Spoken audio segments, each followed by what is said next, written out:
to our meeting and have people take their seats so we can begin.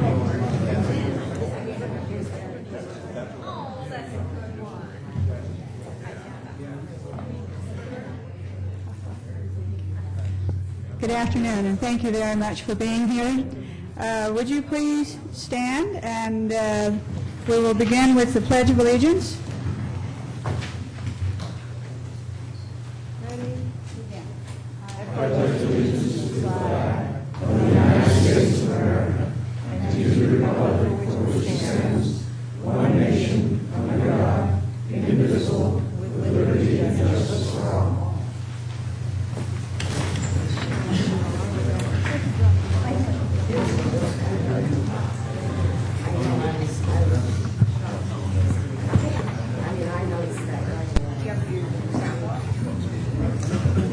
We'd like to welcome everyone here this afternoon, and we'll start with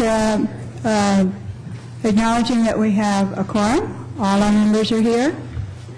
And item 2 on our agenda this afternoon is special reports. And is Captain Taylor here today from the... Yes, there he is. Captain Taylor, if you would start with the... Commander. Commander.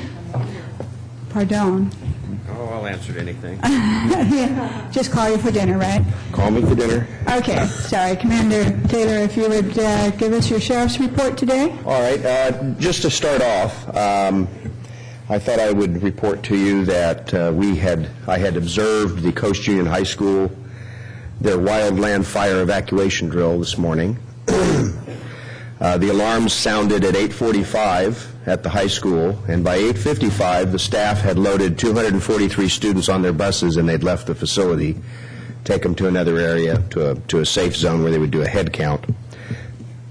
It went off better than it could have possibly gone off. They did learn some things, but I just wanted to let you know that, and anybody that's viewing this at home that has children that are at that school, that school and the staff that are there are taking the safety very seriously, particularly for the wildland fires, and they're going to be holding further drills at the elementary schools in coming weeks. And one other thing I wanted to do was just to kind of commend the bus driver for bus number 6, a gentleman by the name of Rudy Metal.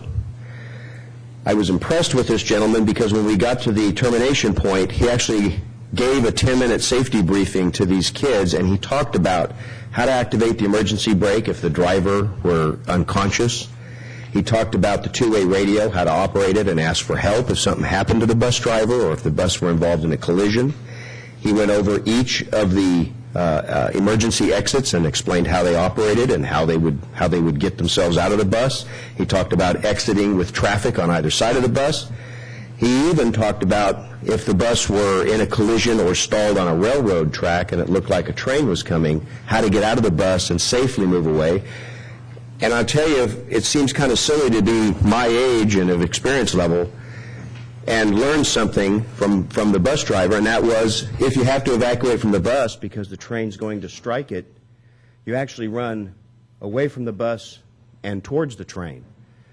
And it seems perfectly logical when you think about it, because the bus is going that way. Why would you run away from the train? The bus is going to take you out. But it's something that I and several of the other staff members kind of looked at each other like, I didn't know that. And this was the kind of information this guy was taking the time to impart on the kids, and I just thought somebody ought to recognize him for it, so I wanted to mention him here today, that I was really impressed with him and his performance.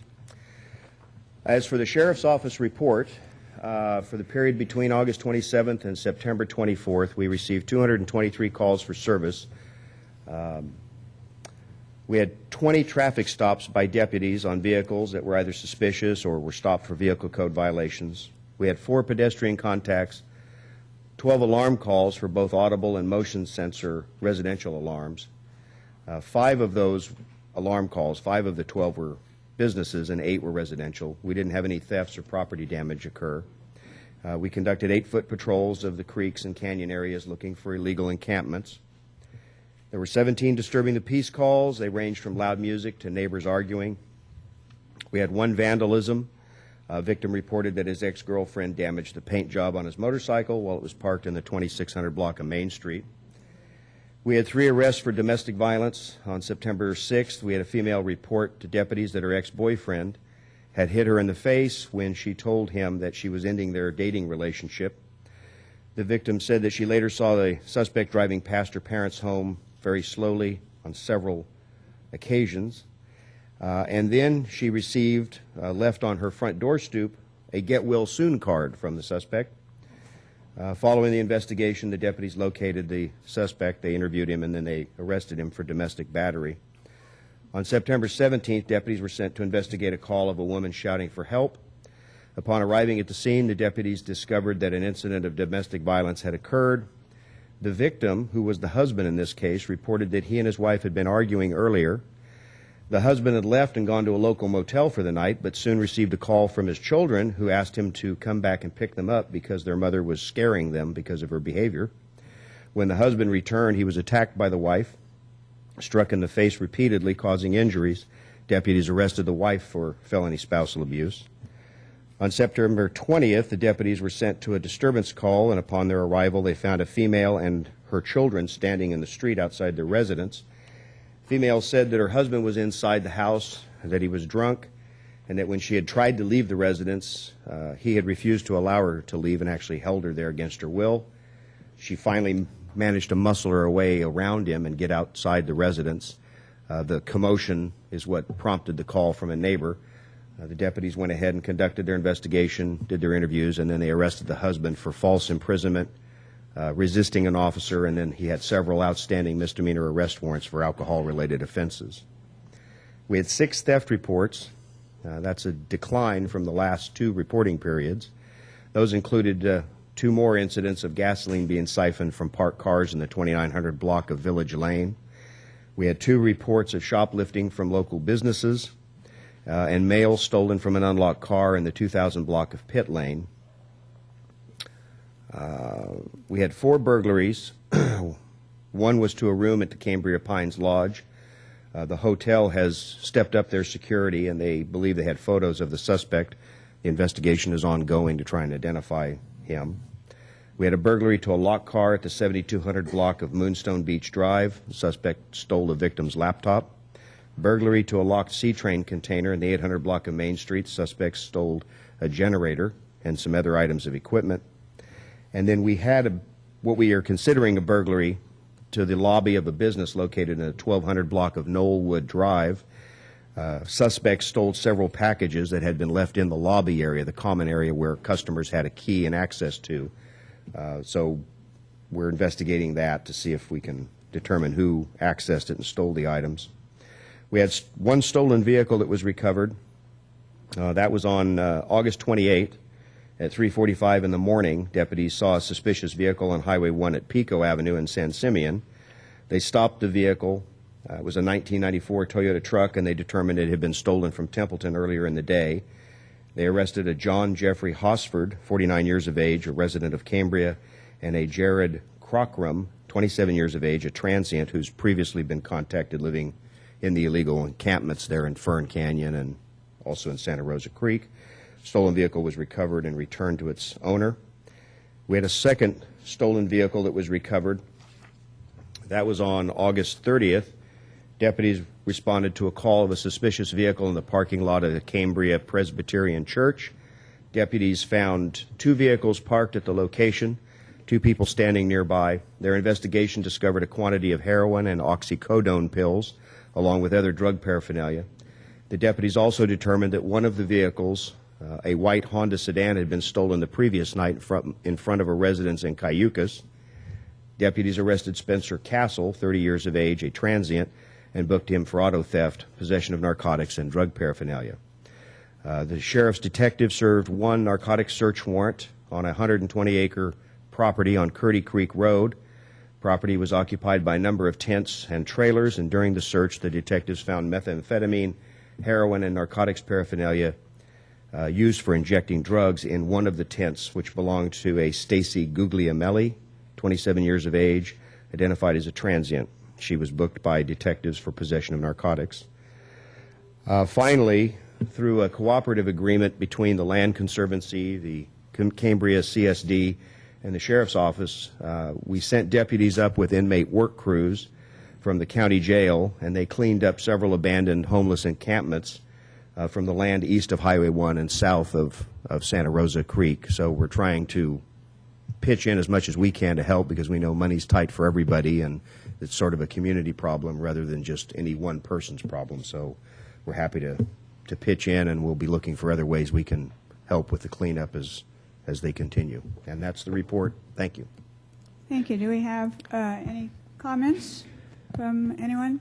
I do have a couple of comments. First of all, I thank you for the report. It concerns me in some ways because, of course, as it must concern you, somewhat your reports are becoming longer. And that, in some cases, is a good thing. In other cases, it causes concern. Right. So I was wondering, just from month to month, maybe next month, if you could give us a little bit of information on a month-to-month number of reports that you receive. I think we would be interested in that. Okay. Okay? Very good. Thank you very much for your report. And next, on special reports from our fire department report, we have Chief Xiaohu, who has returned, and we're happy to see you, and we'll be giving the report today. Good afternoon, Madam President and directors of the board. Eric Xiaohu, interim CCSD fire chief. As we all know, I want to talk a little bit about the unprecedented fire season and what's happened this past month with the big fires. Last week there were over 4,000 firefighters fighting the Valley and the Butte fire up north. Many structures were destroyed, and people's lives were forever changed. Damage assessment is still going on even today, even though the fire started almost a month ago. I returned from the Butte fire last night with 5 fire engine companies that I was in command of. We defended structures for over 48 hours at one point. The houses that didn't have defendable space didn't stand a chance. We had no way of defending them, and it really makes me appreciate Cambria and what we have all done as governing agencies to come together to make sure that our folks do have defendable space. Between our LE 100 program and our weed abatement program. It was pretty obvious that in some of the areas where the fire struck, their weed abatement program and LE 100 programs weren't as successful. They were in the back country, and made it really, really difficult for us to access or even get back there, and I think that's what contributed to a lot of the home losses and even some of the deaths that occurred. So again, the reason why I bring this up is we're doing a good thing. We need to continue what we're doing together to ensure that all of our folks have the best chance if fire were to hit us, to have our egress routes, with our CERT programs, and all of us coming together to make sure that we have the best chance of getting everybody out safely and giving us, the firefighters, the best chance to defend structures in our community. The other thing I want to just hit on for 1 second is I realize I haven't physically been here due to being on fires and such, but I wanted to let everybody know that behind the scenes there's a lot of work going on. I was a big part of the SAFER grant and bringing that back up and providing you folks the information with that. And then we also had a process that we had to go through to hire behind Captain Biddo, whose last day was today, which we'll find out shortly here, to hire behind him to ensure that we still have crew continuity. And so that whole hiring process obviously takes a lot of time and effort and such. And so I've been doing a lot of work remotely, a lot of conference calls and telephone calls and such. So here at home, what's occurred is we had a fire, the Summit Fire, on September 20th. As we probably all know, it was a 25-acre fire. It was in some brush. There were about 9 roadside spots for over 6 miles. They merged into 2 large spot fires. Your engine and your water tender responded to the fire with our CAL FIRE folks and other local government agencies to keep that fire small, so we should be proud of them. Also, the Cuesta vegetation fire, the water tender spent a little over 24 hours on that fire. We're seeking reimbursement for that, and it was good to have them. We are definitely short water tenders in this in this unit, and they contribute to a big part of that. Again, we conducted interviews for Chief Bitto's position for his shift, and we'll be announcing those results here shortly, probably within the next couple of days.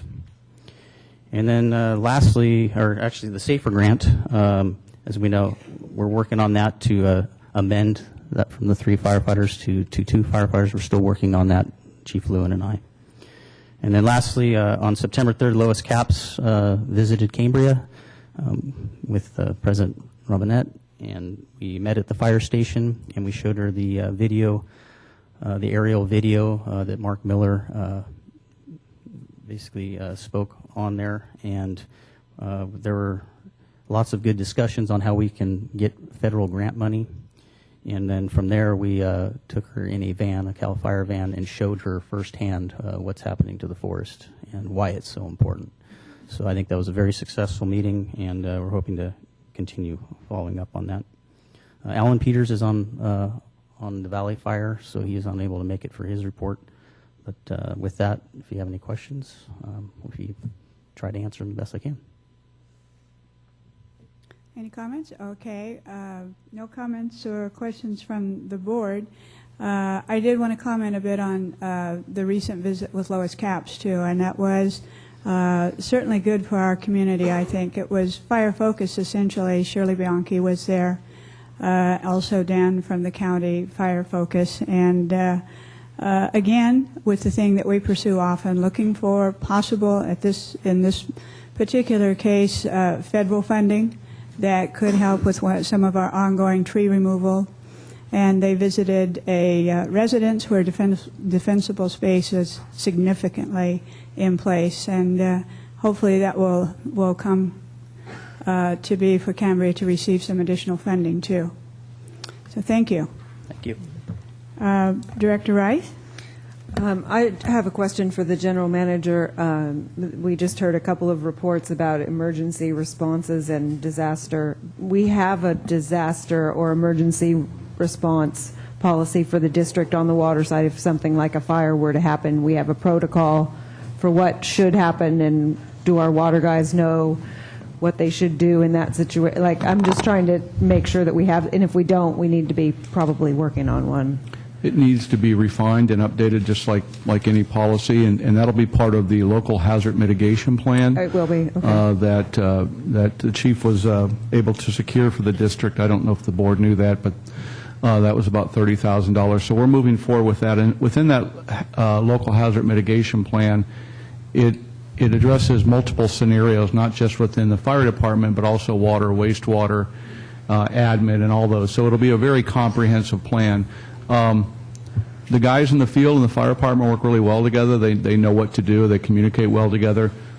However, a formal plan that needs to be updated and visited periodically is a much better way to go for us. And even as Chief Miller used to do, the tabletop exercises and things like that, using different scenarios, and it has to be a living, breathing document. It should not just, like anything else, sit on a shelf. It should involve the community and the fire department and all the different departments within our agency. So the answer to that is yes, they work well together. Is there a formal plan?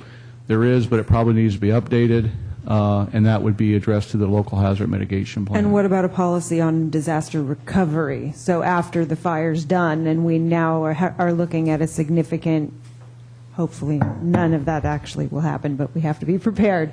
So afterward, I mean, we have some money, a little tiny bit in the bank, but not as much as we used to have. But so do we have a plan for how do we set the priorities and get started on getting things back online and that kind of thing? Well, remember the emphasis behind the local hazard mitigation plan is to be eligible for FEMA funding.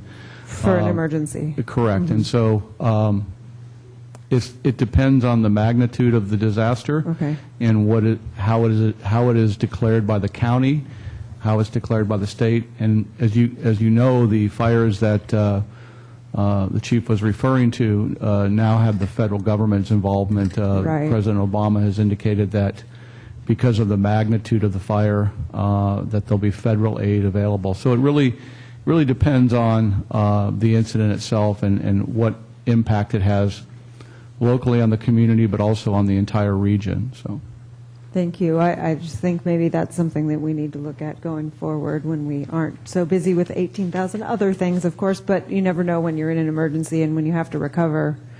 You know, you want to be able to set those priorities when you're not in a panic and not in a situation where it's dire. and the key is not to exhaust your own limited resources, whether it's personnel or funds.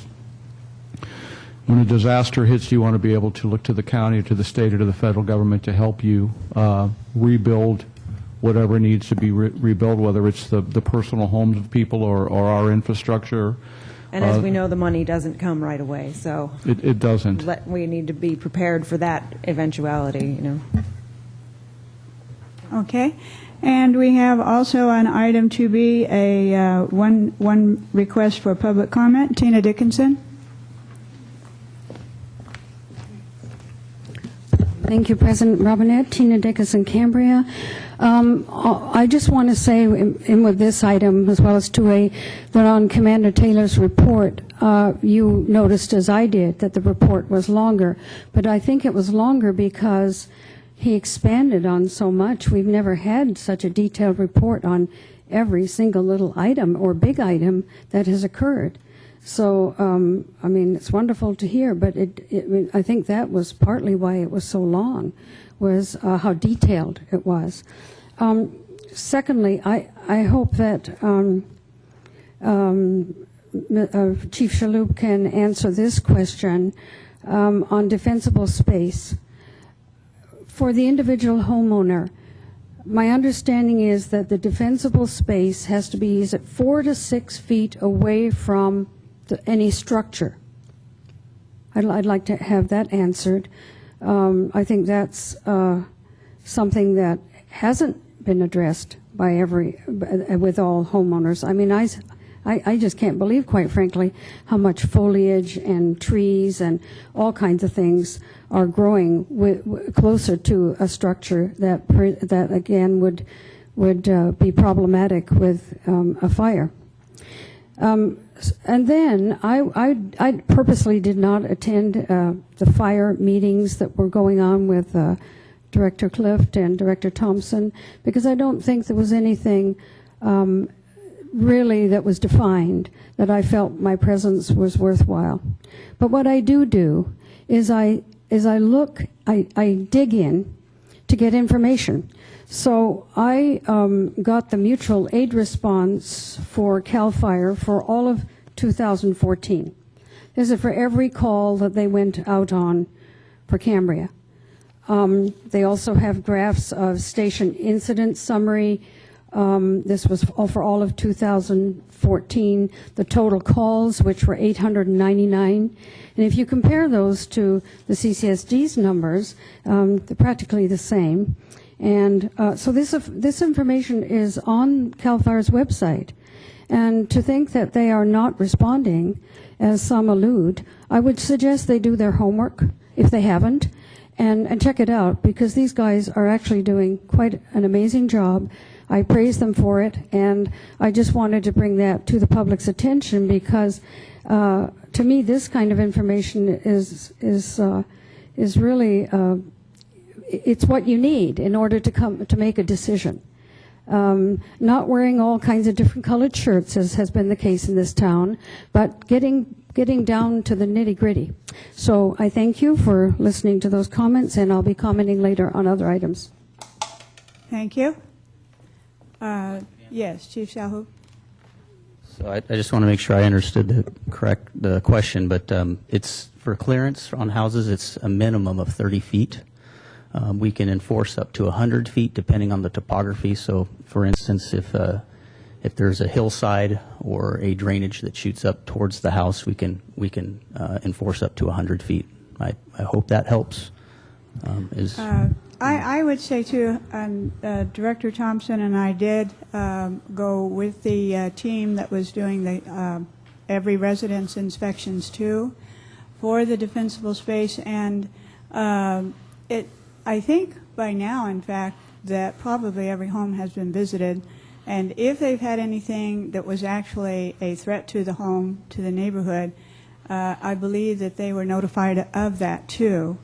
I learned quite a bit. There's a lot to do with lemming up trees and how high it goes and the percentage and the height of the tree and then the percentage lemmed up. It has an awful lot to do too with the dead and dying brush or shrubs that are there are the ones that they were asking for them to remove those too. Yeah, that is correct, Madam President, and a lot of that has to do with the ground fuels moving up into the ladder fuels, which that's where we have the biggest problem. So laming of trees and clearing the brush underneath is a big part of that. Thank you. Vice President Cliff? Let me clarify, because when you say defensible space doesn't mean clear space 30 feet away from every house. Of vegetation, that's of dead, dying vegetation. Dead and dying. Dead and Okay, dying. yeah, so Dead and we dying. we do encourage, yeah. But what I don't want to see is everybody go out there and doze,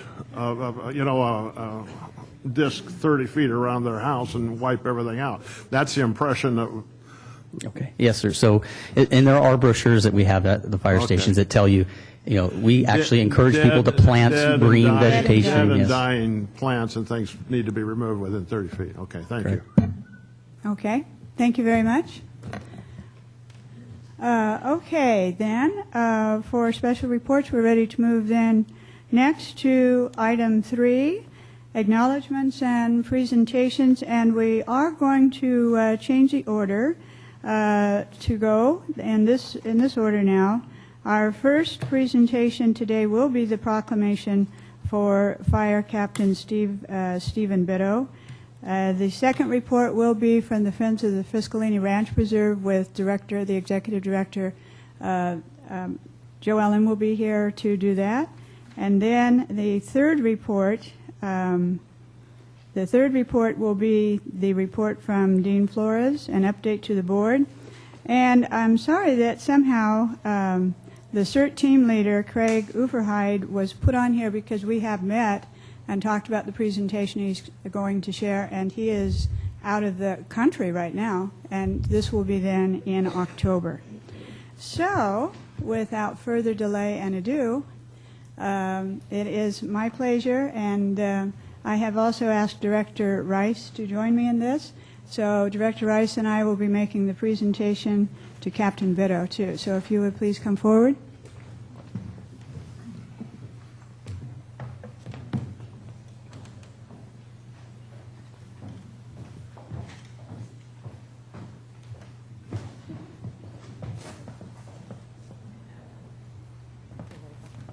Let's see. I think, why don't we move this around this way so we can kind of all face each other here. You just come right there, and I don't know, but it seems to me that proclamations are getting larger, and with good reason, I think, I'm sure. So, no, I think 33 years counts for a whole lot here. And so, anyway, we'll start with Director Rice. Need to start the talk, too.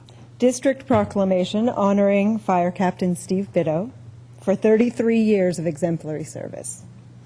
Whereas Fire Captain Steve Biddle began his distinguished fire service career in 1983 with the San Luis Obispo County Fire Department, where he served the community of Cambria as a volunteer, and whereas Captain Steve Biddle was hired full-time by the Cambria Fire Department in 1990 and worked in the positions of firefighter, engineer, fire captain, North Coast Ocean Rescue Team Coordinator, Fire Prevention Officer, Arson Investigator, Public Education Officer, Department of Motor Vehicles Class B License Instructor, and Water Rescue Instructor, and faithfully served them for 26 years.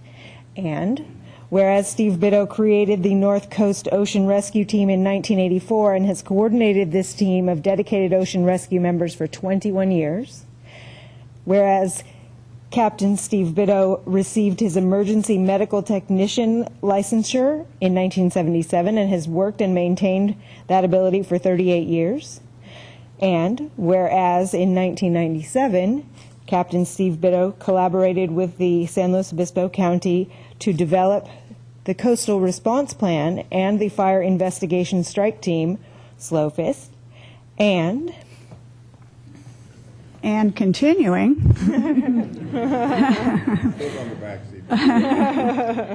whereas Captain Bitto has been a countywide leader in fire and ocean rescue services, has worked tirelessly to understand the needs of the community and how the Cambria Fire Department can best meet these needs and make Cambria Community Service Fire District Department a leader in fire service, and whereas Captain Steve Bitto has demonstrated throughout his career a sense of deep responsibility, commitment, dedication, pride, and integrity for the Cambria Community Services District Fire Department, and whereas Captain Steve Bitto retired on September 24th, 2015. Is that 5 o'clock?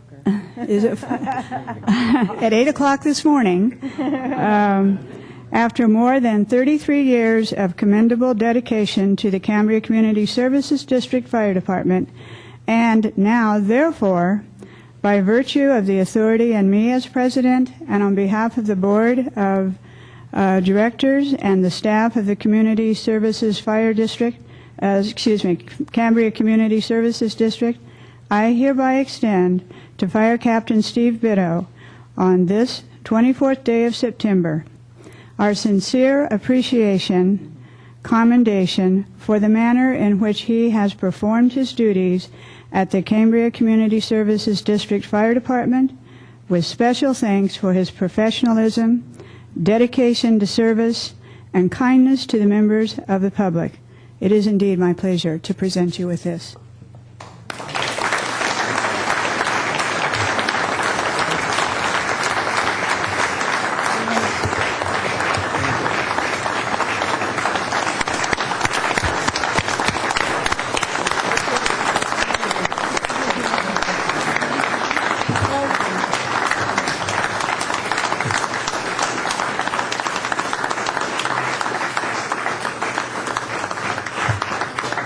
Okay, and I'm sure you would like to say some things to us and introduce your family and any other things you would like to share with us. Thank you. My pleasure to present to you Captain Stephen Bitto.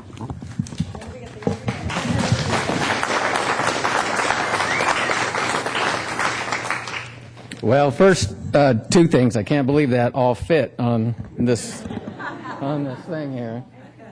And I already forgot what the second one was. So, oh, I know. When have I not had something to say?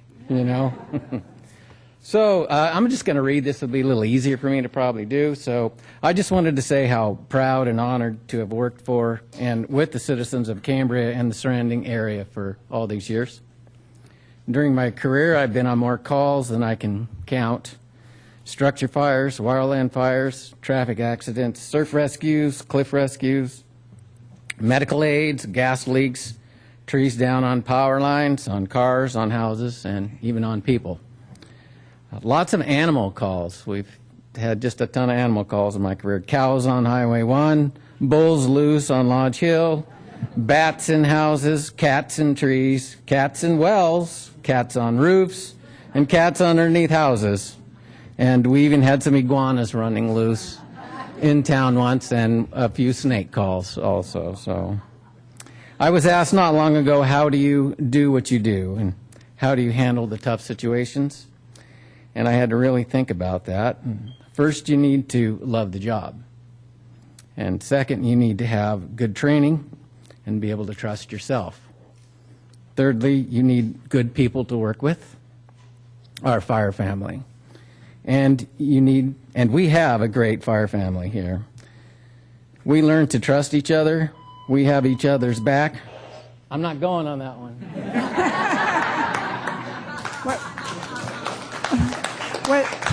Was that planned? We have a great family here. We've learned to trust each other. We have each other's back. We train together. We eat together, share the firehouse for days on end at a time. We laugh together, and sometimes we cry together. Those men and women in blue in the back, very special people. They come in all shapes and sizes. You can see it. Young and some not so young anymore. Blair, where you at? Okay. And they wear many different patches. Doesn't seem to matter. But they all have one thing in common. They have an unrelenting commitment to helping others in need. They are the people I'm going to miss the most. But the most important reason I was successful in this job is my family, the love and support of my wife, Cindy, and our daughters, Amy and Kate. This is Cindy and Kate. Our daughter, Amy, couldn't be here. She's in RN school in Reno, so the apple doesn't fall far from the tree sometimes. So let's see. My family and my girls. And so they've allowed me to keep going when times got tough. They understood that it was much more than a job for me, and it was part of all of our lives. It turned to all of our lives. So I've worked for 5 general managers, 6 fire chiefs, and 12 different boards with many different board members. I spent 26 years with CCSD. Currently, the only thing that has been in the district longer is one of our fire engines up at the station. I'm not kidding. It has been my honor to be a firefighter in Cambria, and I'm grateful to have worked with the community where I grew up, went to school, raised my family, our family, and with the people who are so dedicated to the well-being of our community. Thank you.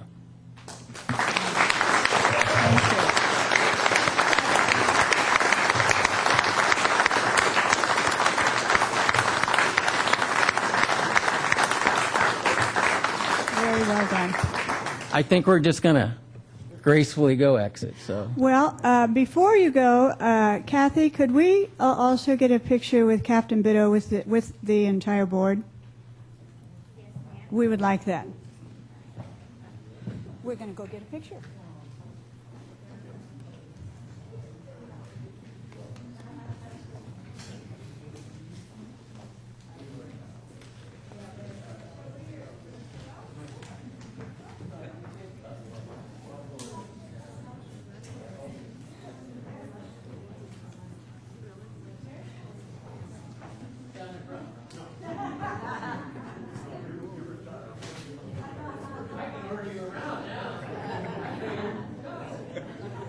You're his boss now.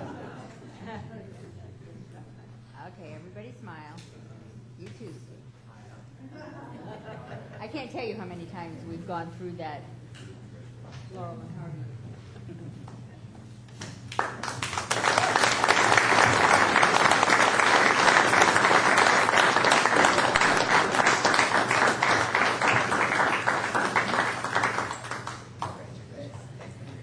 Okay, wow.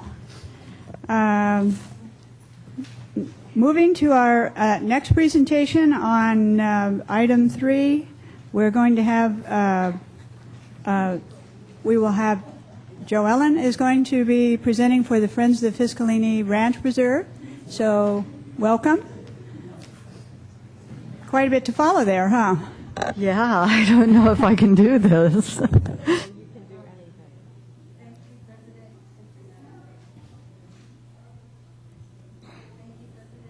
Let's see, we don't have the sound on the, did you push the green light? Oh, okay. Thank you, President Robinette, for the instructions. And thank you for allowing me to be here today, and thank you, Board. Originally, this was supposed to be a presentation on the minor use permit for the forest test plots that we wanted to do on the ranch, and that application has been put on informational hold until we get some more information for the county. And Holly Slatland will be presenting that next CCSD board meeting in October. So I'm not going to do much to cover that. She has the full presentation on it. But I will talk about some of the other things that have been going on and will be going on the ranch. First of all, as always, I want to start off with our great Wednesday weeder team doing invasive removals every single Wednesday from 8 till 10 in the morning. They've had quite a job keeping up with the thistles and mustard and radish this year, and they're staying one step ahead, which we can all be thankful for.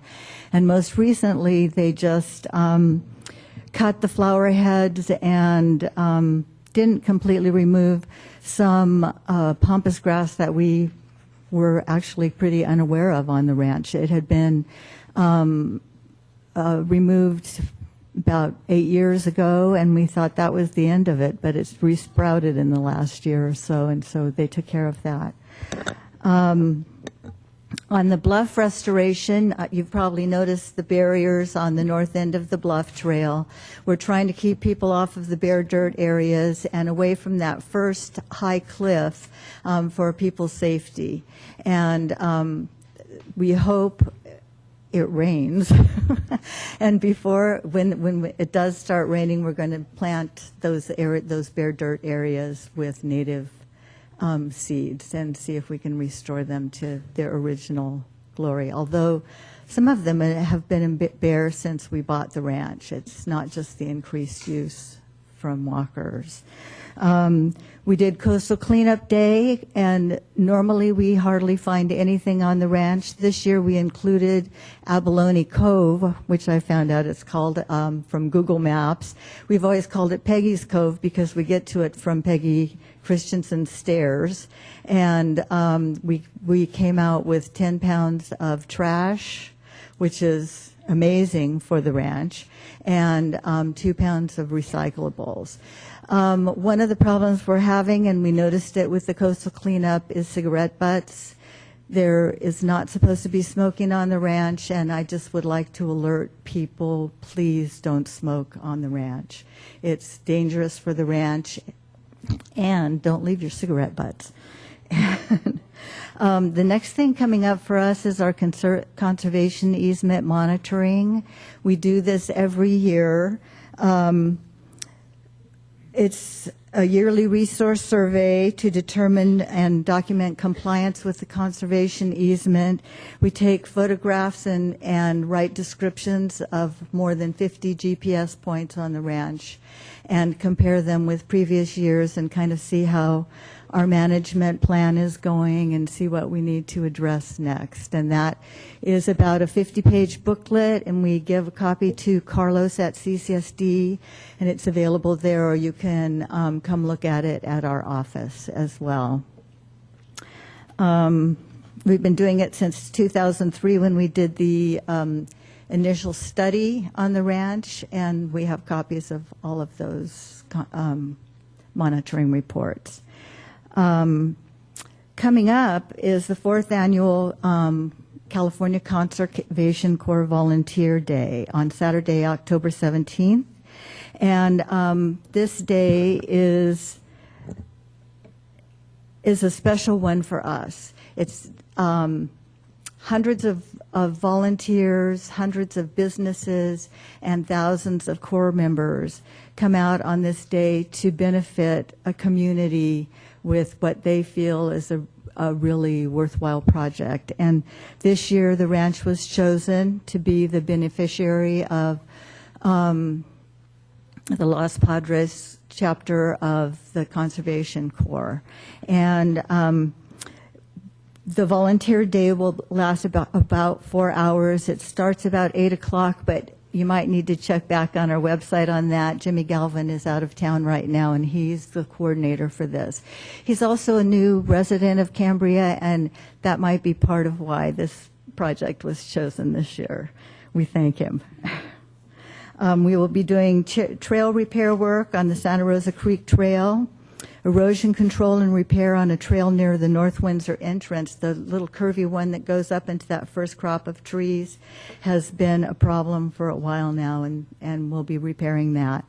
We'll be doing chipping of downed wood along the forest trail, ice plant removal along the bluff trail, and possibly replacing the bridge near the Trenton entrance. If you walk that way, you've noticed the steady decline of that bridge, which was built by volunteers way back when we first saved the ranch, and it's gotten to the point that it's dangerous. Carlos and his crew have gotten the materials together for that, some of which is down trees from the forest that were hazardous trees that were taken down. And so we're hoping to be able to do that project on that day as well. I'm going to give a plug to the Conservation Corps here. I hope that's okay. They've helped us on so many projects and the entire community. They built the Bluff Trail on the ranch and among other things. The California Conservation Corps was created in 1976, and since then 120,000 Corps members have provided more than 67 million hours of conservation work, planting more than 21 million trees, improving stream and fish habitats, building and maintaining more than 11,000 miles of trails, and improving California park and recreation areas. They've also spent more than 9 million hours assisting with fires, floods, oil spills, earthquakes, and pest infestations. And from time to time, the state seems to run out of money and seems to want to close down Conservation Corps centers. And I just wanted you to be aware of how important they are to our state. On October 24th, we'll be participating in Make a Difference Day through Cal Poly, and we'll have volunteers coming in to do a citizen science project on the ranch. They'll be measuring trees and looking at the general health of trees in the forest, and Holly Sletland, our projects manager, will be leading that effort. It'll be from 10 to 2 p.m., and if you're interested in helping, you can call Holly at 239-3928. And then lastly, I wanted to let you know that our office has been open for a little over a year now, and we have people coming in all the time, and we have people calling, which is wonderful. We really depend on the community to be our eyes and ears on the ranch. It's wonderful when people call us and tell us about a problem or tell us about something wonderful they saw. Our office is at 604D Main Street. It's right next to Sandy's Deli. And volunteers keep the office open right now only Mondays and Saturdays from 11 till 3 and Fridays from 11 till 2. We're open at other times depending on when I'm at meetings or doing other projects. But so it's always good to call first. And the number there is 927-2856. And I also want to pass on our email, which is ffrpcambria@sbcglobal.net, and our website, which is ffrpcambria.org. And most everything I've talked about is going to be on our website. But I thought I would come and just kind of update you in person as well. So thank you for the opportunity. And do you have any questions? I have a couple of comments, Okay. and we may have questions too. I just have to tell you what a wonderful partnership we have, of course, in our community ranch, in this ranch. It is, of course, a partnership with the CSD, with the Friends of the Fiscalini Ranch Preserve, as the conservation easement holder, and with PROS. But I have to tell you what it's all about. It's called Joe Ellen Butler. Mm-hmm. That's what it's called. Mm-hmm. And I have to tell you, Joe Ellen, since I met you, and I continue to just stand in awe of what you do. It is your energy, it is your vision, it is your spirit, it is your ongoing leadership that keeps this ranch truly an absolute treasure on the Central Coast. And for that, I say thank you. Well, thank you. Thank you very much. Well, thank you. Other questions, comments from the board? Director Rice? Could you repeat Holly Sletland's information for folks that want to be involved on the 17th, which is the California Conservation Corps Volunteer Day, right? On that one, she's not exactly in charge of it, so probably it So would who be to best to contact? call the office. Call the office. So what is the number again there? And that is 927-2856. And that workday will be followed, I forgot to mention this, it will be followed by a lunch at the VFW dining room in back of the Vets Hall here today, and the Conservation Corps will be providing that lunch for all the volunteers. So call the office. The office, Okay. yes. Thank you. Wonderful. Thank you very much for joining us today. Yes, Director Thompson? Yeah, I just want to comment. I have the pleasure of representing the board on the, or at the FFRP meetings, and it is really a wonderful group. There's some very dedicated individuals that are part of that board. They're the ones that repair the benches on the ranch. They clean the trails. They do all the other good things that makes the ranch such a pleasure to be. And so I want to thank the entire board for their efforts. It's really a terrific board. Yes, thank you. I certainly agree with that. Thank you. Okay, on presentations, we have a presentation that General Manager Gruber is going to make on behalf of Dean Flores. Thank you, Madam President and board members. And Senator Flores apologizes. He missed his plane this morning. I got a call from him early, and he was panicking, and he said, Jerry, if you want me to rent a car and drive up, I will. And I said, no, I don't think that's necessary. Just summarize for me some things. So August and September highlights from balanced public relations. Senator Flores, again, our representative, continues to meet with, attend Coastal Commission meetings, and specifically engaging coastal commissioners regarding the Cambria's regular coastal development permit. He also is attended meetings in the governor's office with their staff to discuss the bond proceeds and the Proposition 1A. Just to remind everybody, we did apply for Proposition 1A funds, $6.7 million for our wastewater treatment plant. The $250,000 grant that we had applied for to replace and upgrade, if you recall, the SR1 and SR3 wells and the Filtronics plant, Bob and I were making numerous phone calls, and we weren't seemed to get our phone calls returned. And Dean intervened, and I'll let Patrick touch on this a little bit later, but that $250,000 is, as they say, the check's in the mail, so that's kind of good. Senator Flores has also been working with me and District Council and staff in the county on the indemnification agreement that the board authorized me to enter into and work with the county on that. He's also been engaged in conversations with DWR regarding our groundwater basin management plan, and also working directly with DWR regarding our $4.38 million grant. We'll provide you an update with that a little bit later on the status of that as a separate agenda item. The upcoming events that Senator Flores has is dinner with coastal commissioners in Long Beach on October 6th through the 9th. A target date he's working on that for is October 7th. He plans on, we've reached out to state parks on several issues, one being the EWS, and also right of entry permits regarding the EWS and some of our adaptive management plan sampling that we want to put in place, or that we have put in place. He's been helpful in facilitating those meetings, and he's also reached out to Senator Monning and is coordinating a tour of our EWS.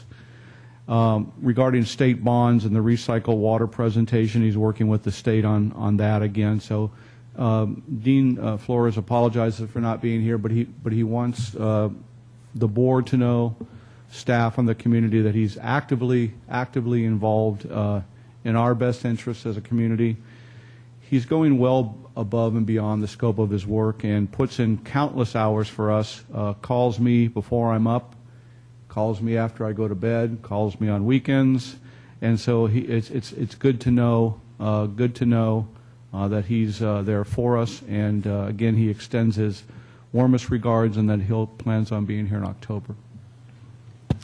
and thank you for that update. Okay, we're moving to, did you have any comments, Director Rice? This is the second month in a row that he hasn't been here. We're having financial issues and his cost is very high. It would be nice if we could at least get a written report of the dates and who he met with so we have an idea, because heaven forbid we all get on a plane that goes down. Nobody would know what we'd already accomplished and who we'd already talked to. So it would be very good, and as a board member, as we continue to pay this person who is valuable, hopefully, in getting us where we need to be. We also haven't really had that full discussion about what is he saying on behalf of Cambria. Of course, he's working in our best interest, but I don't think we've ever defined that, and we had a brief discussion about doing so, and yet we still have not yet done that about what it is, because he is going above and beyond, and we want to make sure that the message that's going out, at least the board is aware of what is the message that he's giving the folks that he's talking to. Because, I mean, I know he's working in the best interest of Cambria and he's working with our staff, but I would like to know more specifically what that message actually is so that I can feel more comfortable about what's happening and have a report on the date and who he met with and whether or not our staff was there or not. I think it would just be, at the minimum, for accountability purposes. I mean, if he's worth this money, then we should be able to point to something for the community to say that. Thank you. Okay. Now, moving on to item 4, agenda review. Do we have any items on consent agenda that we want pulled? Anyone? Director Rice? I'd like to pull item C. Okay, item C. Any other items to be pulled today? All right, we will do that then. Item C. Okay, and so then we're into item number 5, public comment. And that, of course, is limited to 3 minutes for each person. And our first person that signed up today for public comment under item 5 is Bill New.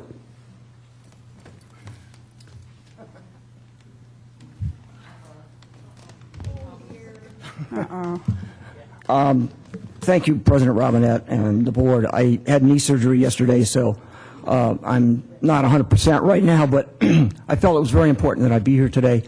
I have copies of this, and we'll give it to Monique when I'm done. But I'd like to read it also to all the citizens in our community that are watching TV that can't be here. I believe that I have a very simple solution to our problems with the Cambria Fire Department. The following steps will ensure public safety and the best possible service to our community in all aspects the Cambria Fire Department is responsible to ensure. First and foremost, the Cambria Fire Department to be a standalone fire protection district. The following will take effect. All monies due the Cambria Fire Department from property taxes will be spent only on the fire department. All personnel issues such as negotiations, promotions, hiring, and discipline will cease for you. CCSD administration will be relieved of all jobs related to the fire department functions, i.e. payroll, healthcare, etc. CCSD general manager will have fewer duties, allowing him to concentrate his efforts as you direct him. A standalone fire department will have its own elected board of directors that will allow them to concentrate all their efforts to improving all of the aspects of the Cambria Fire Department, thus ensuring the best possible service to our community. The fire chief will be directly responsible to his board of directors, communicating information directly to them, thus eliminating the possibility of misinformation being sent to the general manager. As a retired fire chief of the Rescue Fire Protection District, I know the system works, benefiting all systems and employees. Please take this under consideration as a solution to your issues with the Cambria Fire Department. Sincerely, William E. Knoop. Thank you. Thank you. Next, under item 5, we have Tina Dickinson. Tina Dickinson, Cambria. A couple of things on public comment. First of all, I couldn't agree more with the comments made by Amanda Rice, Director Rice. I'm getting really sick and tired of the fact that we were told Mr. Flores would be here every single month. When we hired a lobbyist in Washington, D.C., Greg, I can't remember his last name, but we demanded that we had a written report. We weren't getting them initially, and we demanded that, and we got it. Just throw out that he's met with whoever he has met with, or that he's going to a Coastal Commission meeting, tells us nothing for the $10,000 probably that we are being charged, if not more than that, a month. I really resent this. This is not the way to do business, and I am speaking to the general manager who's busy having a conversation. These comments are reflecting upon you and your job here, Mr. General Manager. As you know, address the president. Yes, but I think I deserve the respect. I'm going to ask you with respect and regard, please, address me. And I should have the respect of the general manager at a board meeting for the public. I'm sure you do. Now, can we go forward? Yes, we can. In last month's staff packet, the general manager had 17 cost-cutting items to be considered by the board. I questioned a number of them. Number 2, he said, was to resolve the Land Watch lawsuit. Of course, we never hear about what happens. It's not in closed session today. There is no closed session. So the final ruling that came down on September the 14th by Judge Garrett was that it would continue. So the Land Watch lawsuit has prevailed thus far. We've not heard a word from you. It's not on the website. But what we do get is a CalCoast News Facebook response to a report from CalCoast News that went directly to Facebook, and I addressed that to all of you. It has since appeared on your website. So the lack of transparency, unfortunately, rests when we don't get the answers or information that we should have, rests with the public to bring it to you. That is shocking. It is disgraceful. I am sick of it. And anybody that wants to raise a penny or a dime to support this district must be out of their mind, because it's giving good money to go after bad. This board, this staff has not proven to this district that you're capable of running this district. What you've done is run it into the red. We are virtually really in bankruptcy. And you're depending on Mr. Flores to somehow get the $4.3 million. You know, a year ago you had to have a groundwater management plan. And then we tried to scoot by with a 1980 San Simeon Basin plan. It is not good enough. You have got to realize that we are not being led properly and in the way Cambrians deserve. So wake up, Cambrians. This is a message to you, because I can't get through to the board or the staff when I get up here. Thank you. Thank you. I'm again going to ask, if we're going to applaud, great. Make sure you applaud for everyone who speaks. Everyone here, I want to hear from. We all do. But if we can't do that and be courteous to each person, I would prefer that we don't applaud for anyone, because I want everyone here to feel comfortable and welcome to share their opinions with all of us here, which means we need to give them the same kind of courtesy and reception. I appreciate that. Thank you. Next up, we have on, let's see, we have Jerry Wood, item 5. Thank you, Madam President and Board. I'll just read this to make sure I get it all right. During the ad hoc committee for fire protection meetings, the committee members made a statement that we need to know how many citizens of Cambria feel about the possibility of contacting our fire protection with CAL FIRE. Since many citizens are unable to attend the ad hoc meetings and are also unable to attend the CCSD board meetings, we have taken it on ourselves to circulate an informational petition to obtain the feelings of the citizens.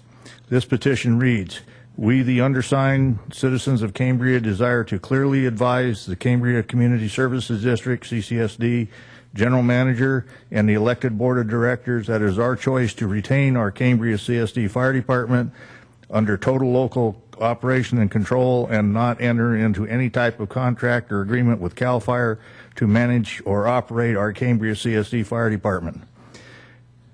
From the voter numbers that I received from SLO County Registrar's Office for the November 4th, 2014 CCSD election, the results are as follows. In approximately 2 weeks of our effort to get signatures, we have collected 235 to this date of the citizens of Cambria and 2 supplemental questionnaires.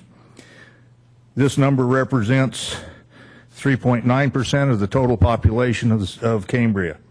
For the registered voters, it was 5.9%, and for the more importantly to me, the actual voter turnout was 8.1% of the citizens that voted in that election that have signed this petition. We hope that this significant response from the citizens of Cambria indicating their wishes will assist the ad hoc committee, the board of directors, and the general manager in their review of this issue. We are continuing in our effort to obtain additional signatures, and they will be presented at a future meeting. I would like to present the petitions to the board for your use. Oh. Give it to the general manager. Clerk? Thank you. To the Appreciate clerk? it. And I have copies. That's it? Okay. Thank you, Jerry. Okay. Next, on item 5, we have Bob Putney.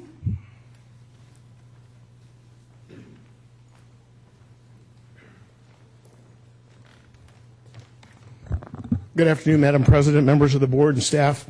I would like to ask you to consider 2 things today. One is for the last 4 or 5 agendas under the staff reports, under fire you have CAL FIRE report. CAL FIRE is a contractor that you hired to run the Cambria Community Services District Fire Department.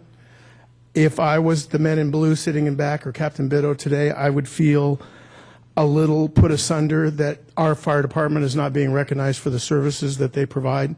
They're still out there on the front lines protecting us. And although I did not get to hear Chief Shaloub's report, I noticed in his report he didn't say that your water tender, your firefighters, and your engine company with firefighters were part of the initial attack that put out the fire on Highway 46 West. Oh, good, great. I missed that, so I'm glad he mentioned that.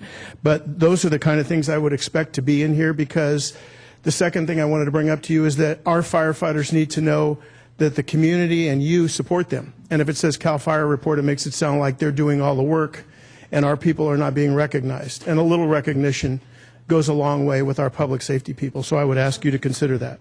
Thank you very much. Thank you. And next on item 5, Mary Webb. Good afternoon, Board. I wasn't in town yesterday, but my husband said that he watched, I think it was a Board of Supervisors meeting where several water districts in the county were securing their allocations of water from Lake Nacimiento.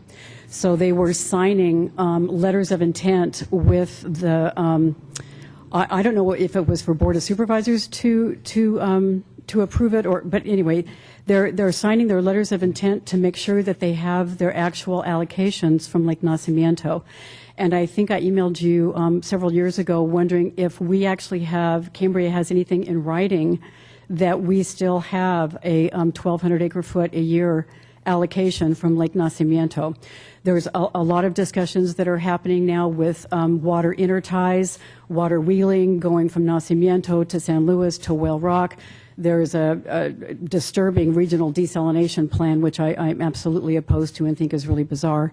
But the water wheeling that can happen just with water storage in some of these reservoirs with fresh water, we need to make sure that we are still in line for our allocation. And so I just want to make sure that you're aware of that. Templeton made their application, San Luis Obispo City, Atascadero Mutual Water Supply company and I think the city of San Luis Obispo.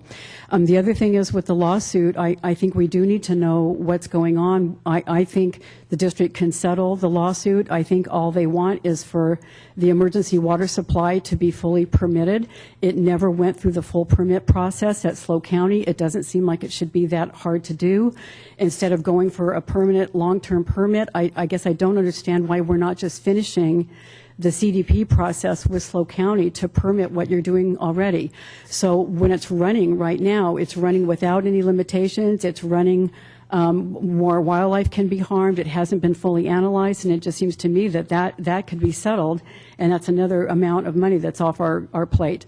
We need to have written reports from Dean Flores, and we need written reports from the Ferguson Group. We're also paying for another lobbying group through SLO County, and I've never heard what they're doing for us.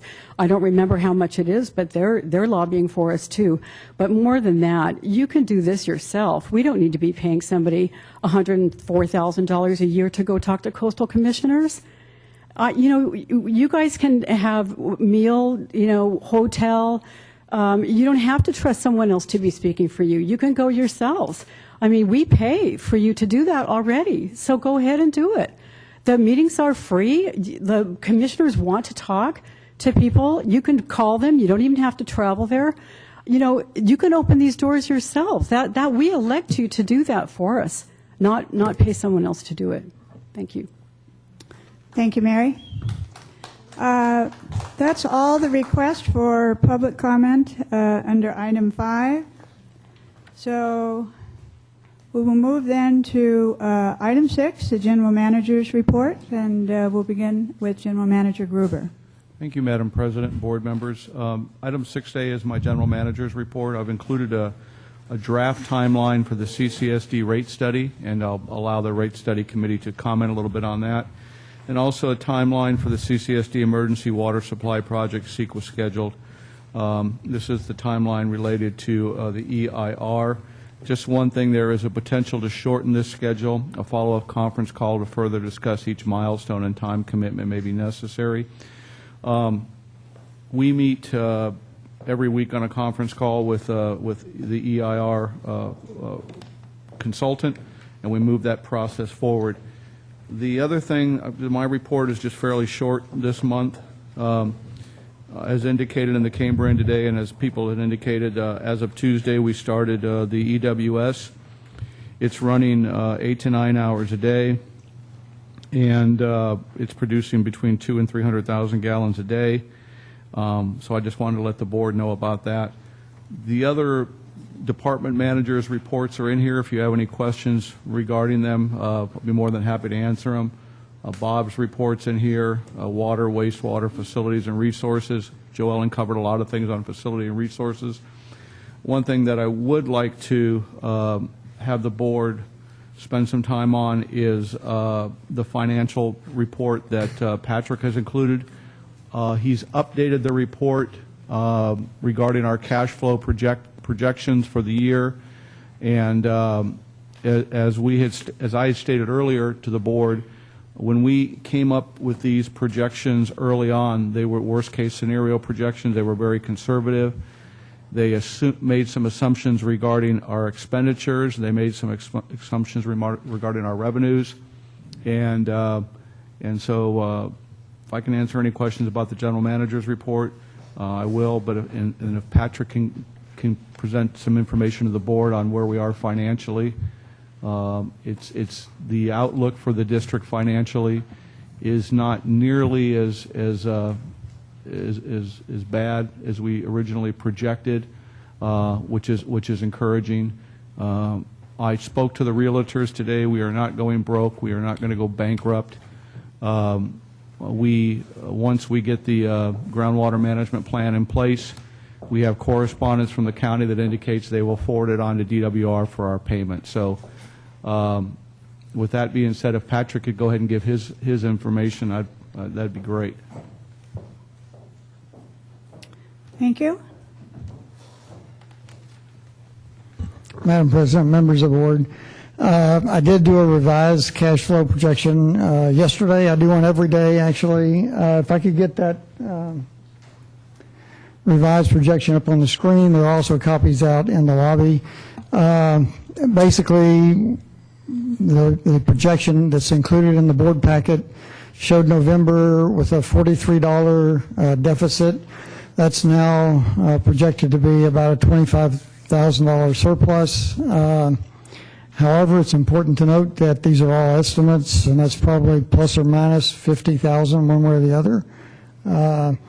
But the big thing is we've controlled our major expenditures. We're not spending $75,000 and $100,000 on things now like we were doing during the summer. Hopefully that will continue. I'm glad to answer any questions.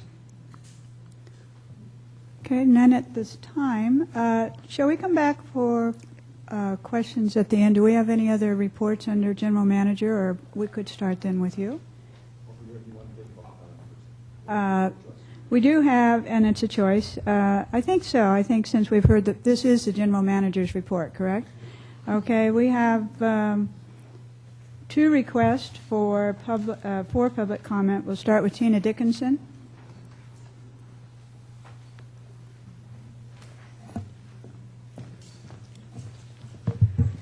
Well, thank you again.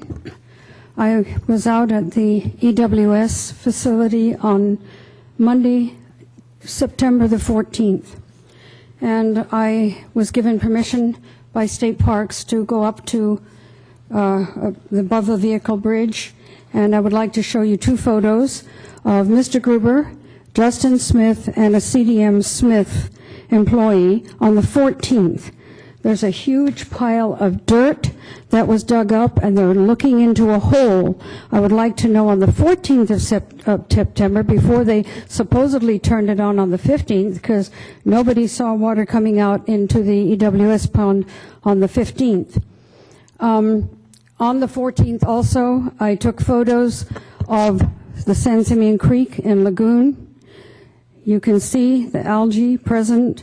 It's a disaster. This is a very close-up one of the algae from the vehicle bridge. This is one from San Simeon Lagoon at the beach in San Simeon.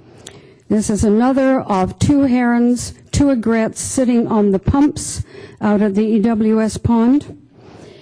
And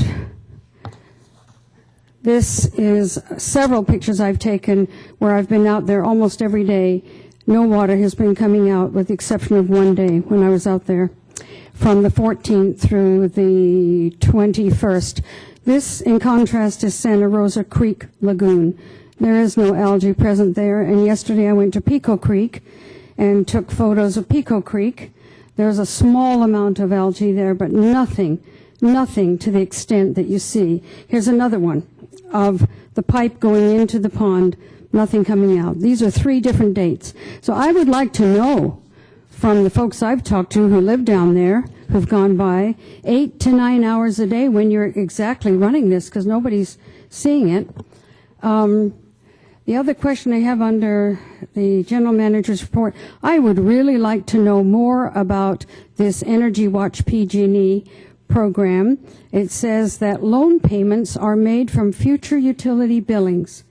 We already have an EWS first charge, then we have a user charge, now we have a production charge that's going to be coming pretty soon, then you want a rate increase, and now there's this utility that's something from, which I don't understand. Director Thompson asked at the last meeting a little more about it. We need to know way more about that. But that's already 5 more increases. How much more do you think this town can put up with? I know that I can't.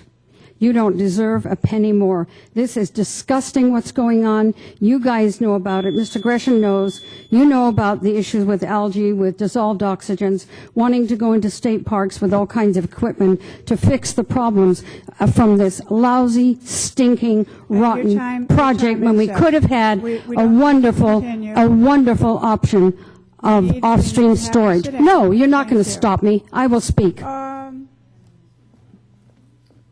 Let's move to the next. Next public comment is from Elizabeth Bettenhausen.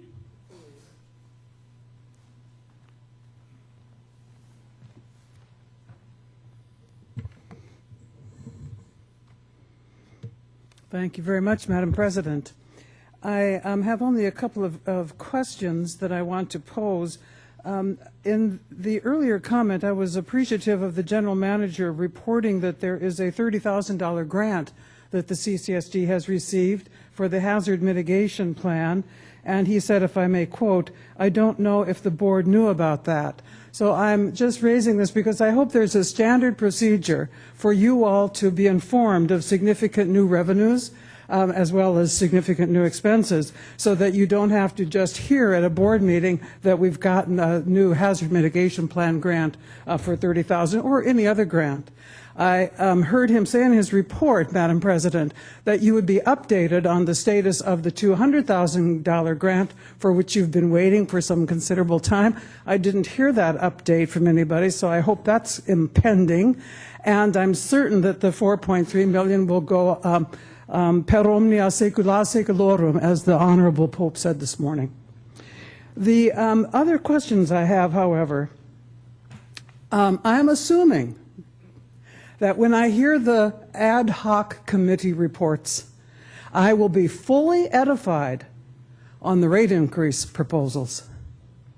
I wrote to you, as you well know, and to the staff, saying that for those of us who were not among the 7 people who were able to attend the workshop, we're waiting to be informed about the substance of the possible rate increase. So I look forward to that today. I asked that any PowerPoints be put on the website. They aren't there. So I'm assuming that I'm just over anxious, and I will be informed about all this, as the community will in the immediate future. I would also like to know exactly what is holding up the CEQA schedule. I now see that I will be asked to comment on it in a few months, but the public hearing won't be until 2016. What import does that have on our $4.3 million grant application? And what import does it have on, and I realize I'll run out of time, on this final item I'm going to raise? Friends, we have spent more than $10 million to date on the EWS plant. That's a hell of a lot of money.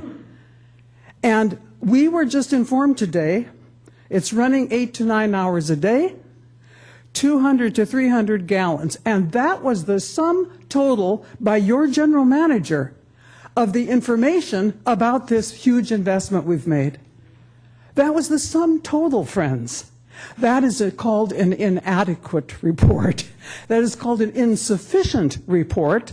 And I urge you, as the overseers of your general manager, please insist to this gentleman, my last sentence, that he inform the community about what's happening with our humongous investments in providing utilities for us, which is the obligation, if I might tell you what you know, of the board.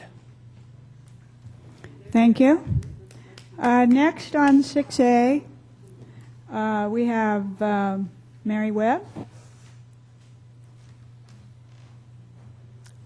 Thank you again. I was going to mention the same thing Elizabeth just did, that we don't have anything on the website about the rate meeting or any proposals for rates. And so, you know, for those who couldn't attend that meeting, we just don't have any information. On the slide that was on the board a minute ago, it says that by December 15th we have $1,205,317. But what I don't understand, the finance officer doesn't ever talk about, is note 2, which says the CCSD currently owes approximately $1,128,000 to vendors for work completed or committed for the EWS, but not yet paid, and which is not included in the above expenditures. So when, you know, we are saying that we're bankrupt and we don't have any money, and I'm really concerned that we need a fiduciary receivership of this district, it's due to the fact that we owe $1,128,000 in addition to whatever projections you are saying that we're going to have by the end of the year. And so I don't understand how do you do, what kind of accounting is this? We don't have $678,000. We owe more. You know, we owe $700,000. We're in debt now. based on your own records. And to try to get a grant for the wastewater treatment plant of $6.7 million, we can't have no money in our accounts and qualify for a grant. How does that work? Don't you have to have matching? Don't we have to have, are we putting up more of our infrastructure or more of our assets to get money to work on the wastewater treatment plant, which needs more than $7 million? The last estimate was $10 million. Again, I think we need a receivership of the district. I'm seriously concerned about the finances, and these answers are not forthcoming. Thank you, Mary. Okay, on 6A, let's, are there some Madam comments President? from the board, comments Excuse from the me. general manager, comments from Mr. Gresham? Yeah, I would like to take a shot at some of the questions. I think it's appropriate that we answer some of the questions, and Bob, he was taking notes too, so. Yeah, excuse me for interrupting, but I just want to clarify a portion of the staff report I wrote to support the general manager's report, and it could be just the way a sentence was phrased that maybe it confused people. So I just want to clarify a little bit. And this has to do with the Energy Watch PG&E program that the county's been spearheading. I attended a meeting earlier this month, and it was just, they did an outstanding job, the county staff, the PG&E rep, and the consultant doing that study. But to clarify, the way that program works, it's the utility billings from PG&E to the district that have this offset. And I can see where this last sentence where it says, any loan payments from this program are made from future utility billings. Those are the utility billings from PG&E to the CCSD. Right. They're not the utility billings of the constituents of you here in Cambria. I just want to make sure that's understood. And then the last part of that, with the energy savings on a utility bill, again, the CCSD PG&E electrical bill offsetting the amortized cost of the loan. So how that works, if you get the energy savings from their study and you implement the most cost-effective ones, you should not have any increase. It should net each other, those costs out. So they give you a no-interest loan to pay for the energy savings measures, and then they add the cost of the loan onto your future energy bill, which in turn is reduced because now you have energy savings going on. So I just want to explain that in a little more detail because I could see where the choice of words utility billings could be very confusing to the public. And I also would offer that I will extend an invitation to the county staff to maybe give you a brief presentation on this program. I think they did a fabulous job, and I think they deserve some credit for the effort that went into that study. So that's all I have to say. Thank you. Okay, thank you. And General Manager Gruber? Thank you, Madam President. So the pictures that Ms. Dickinson was referring to, the hole that was dug, try to keep a good sense of humor here. It was for the installation of the dechlorination system that was going in. And part of that dechlorination system will have a component in there that adds dissolved oxygen to the mitigation water, so it'll help the DO in the creek. So that's what we were doing, standing over a hole out there. The algae, as I've talked about the last 4 or 5 board meetings, staff's done a really good job in bringing the nitrates down from 30s and 40s to as low as 1.47 milligrams per liter of nitrates.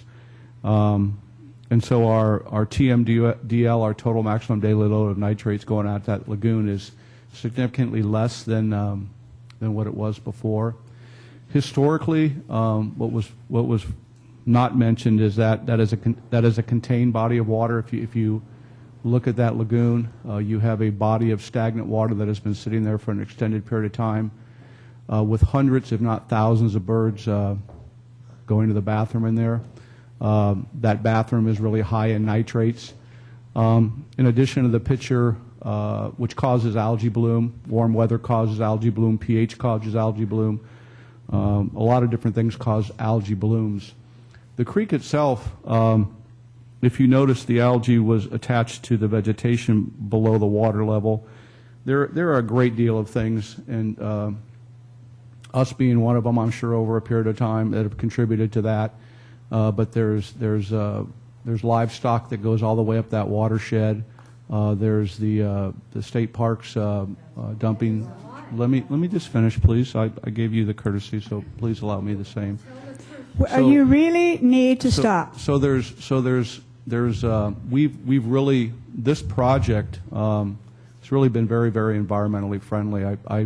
I'm happy to say that anything that's been asked of the district from the regulatory agencies regarding environmental concerns for this project, we've done. And that kind of touches on some of the cost overrides. It's been a point of contention and about the cost associated with some of them, some of the project cost overrides, but they've all been associated with environmental mitigation. And so from the get-go, the board's commitment on this project was to build and operate a project that was environmentally friendly. And we're doing that. And anything that's been asked of us from an environmental standpoint, we've done and we'll continue to do. And the fact that we're putting 100 gallons of mitigation water into a creek that historically would run dry, I think benefits that.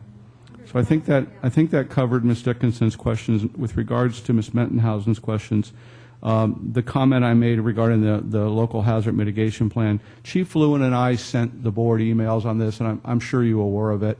By saying I'm not sure if you were aware of it, is what I mean is my board works really, really hard. They receive tons of emails from me, and I wouldn't take it personal if you were to say, Jerry, I don't read all your emails you send me. So I was just hoping that you had a chance to read that, and they knew of that. The $250,000 that was referred to was stated, actually, and I had commented on it about the check being in the mail. But if you also look at the finance director's notes on number 2, it indicates, or number 1, that they indicates that money is forthcoming. I touched on the EIR, the $4.3 million. There is no nexus between the EIR and the $4.3 million. The county has indicated us to through emails as of just a couple days ago, and those are public records, that once the board adopts the groundwater management plan, that they'll forward the money up to Sacramento to DWR to process for our funding. So that will result in $4.3 million for the district. It was 200 to 300,000 gallons a minute, not 200 to 300 gallons per minute. So that's what we're putting out. I've stated this in my general manager's report and for cost-saving measures before, is CDM is absolutely on board, and they understand that that we are not in a position to pay them $1.2 million right now. And they understand that, and they also understand that when we get the $4.3 million, we'll be able to pay them. With regards to the $6.7 million for the wastewater plant, there's several variables. Once we get our $4.3 million and we pay CDM, we're going to have about $2.5 million in the bank. And staff has every reason to believe, so does our district council, the county, the Department of Water Resources, that we're going to get our money. So we'll have $2.3 million back in the bank. Regarding the $6.7 million that we applied for the Prop 1 funding, there is, Elizabeth was absolutely right on this, there is a matching portion, and correct me if I'm wrong, Bob, I think it's 65-35, but it's a very low interest loan, and in 2016, one of our wastewater bonds will be paid off. I'm optimistic that our rate adjustments that are needed to sustain the water and wastewater departments will go through, and I'm very optimistic that our $4.3 million will be provided to the board. Again, we're doing everything we can. We're not going broke. We're not going bankrupt. When we get that money, we'll be in a good position. We counted on that. The cost overrides, again, associated with this project are for a lot of the environmental and regulatory mitigation measures that were asked of us. And early on in the process, we agreed with those regulatory agencies because we want the community to know that this is an environmentally friendly project.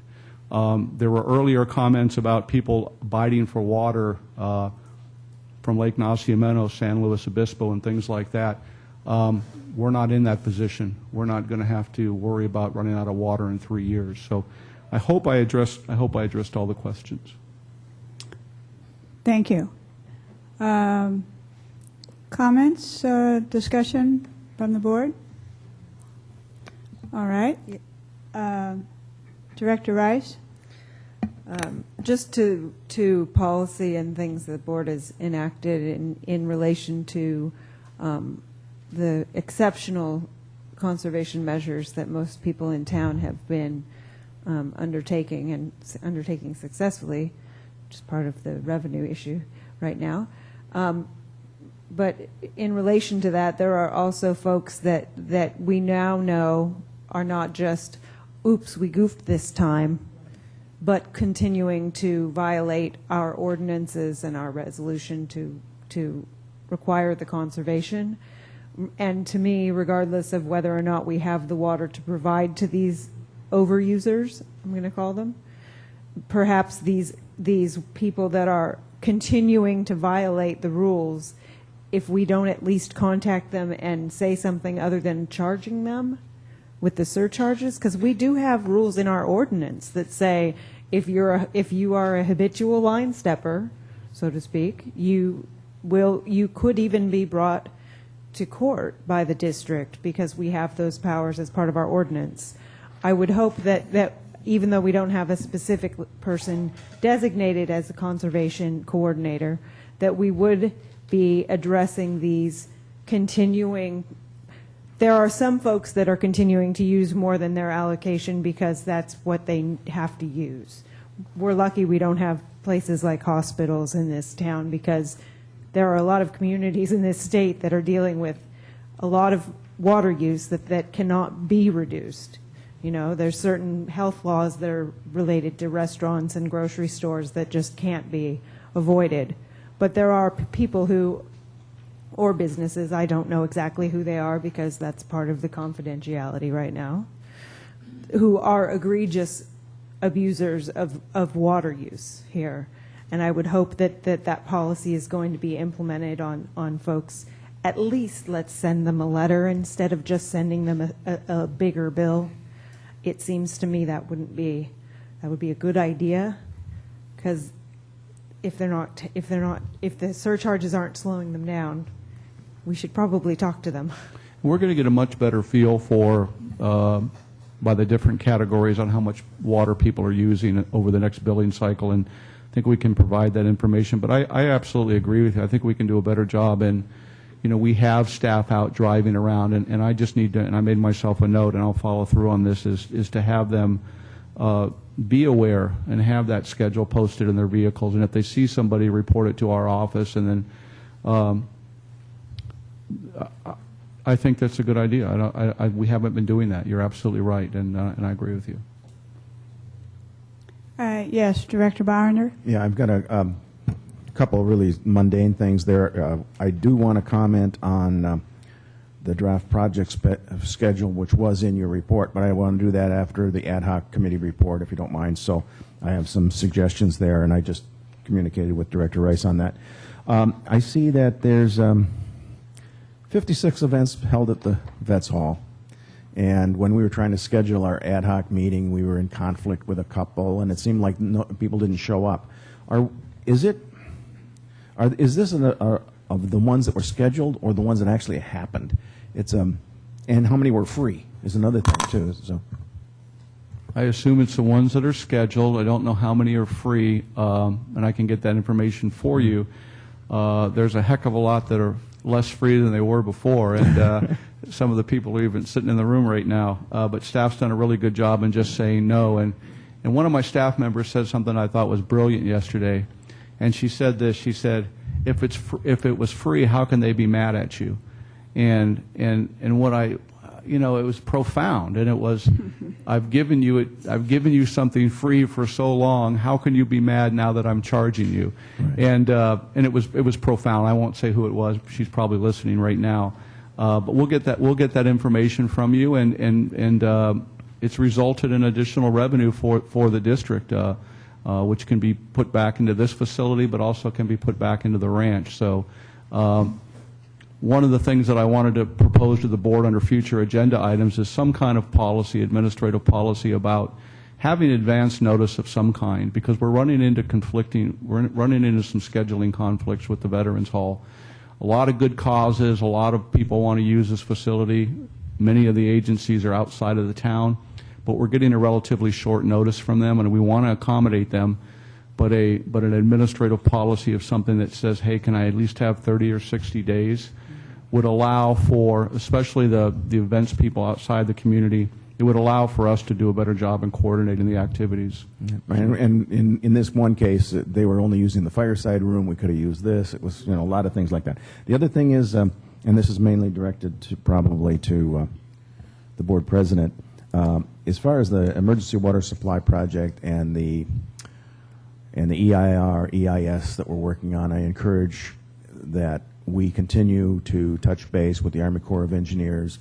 If they can find any money in their budget to help accelerate or use the work that they've done so well, I hope that we just kind of remember that, or put somebody in charge or something. But that we shouldn't forget about that Army Corps of Engineer money now that we've had Senator Feinstein involved, and with the Fire Focus Group, for instance, and others.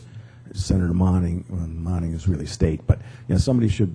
We should try and hit the button while it's hot, because there's $6 million in there. Too. Yeah. So please, that's just a reminder, and that's all I had.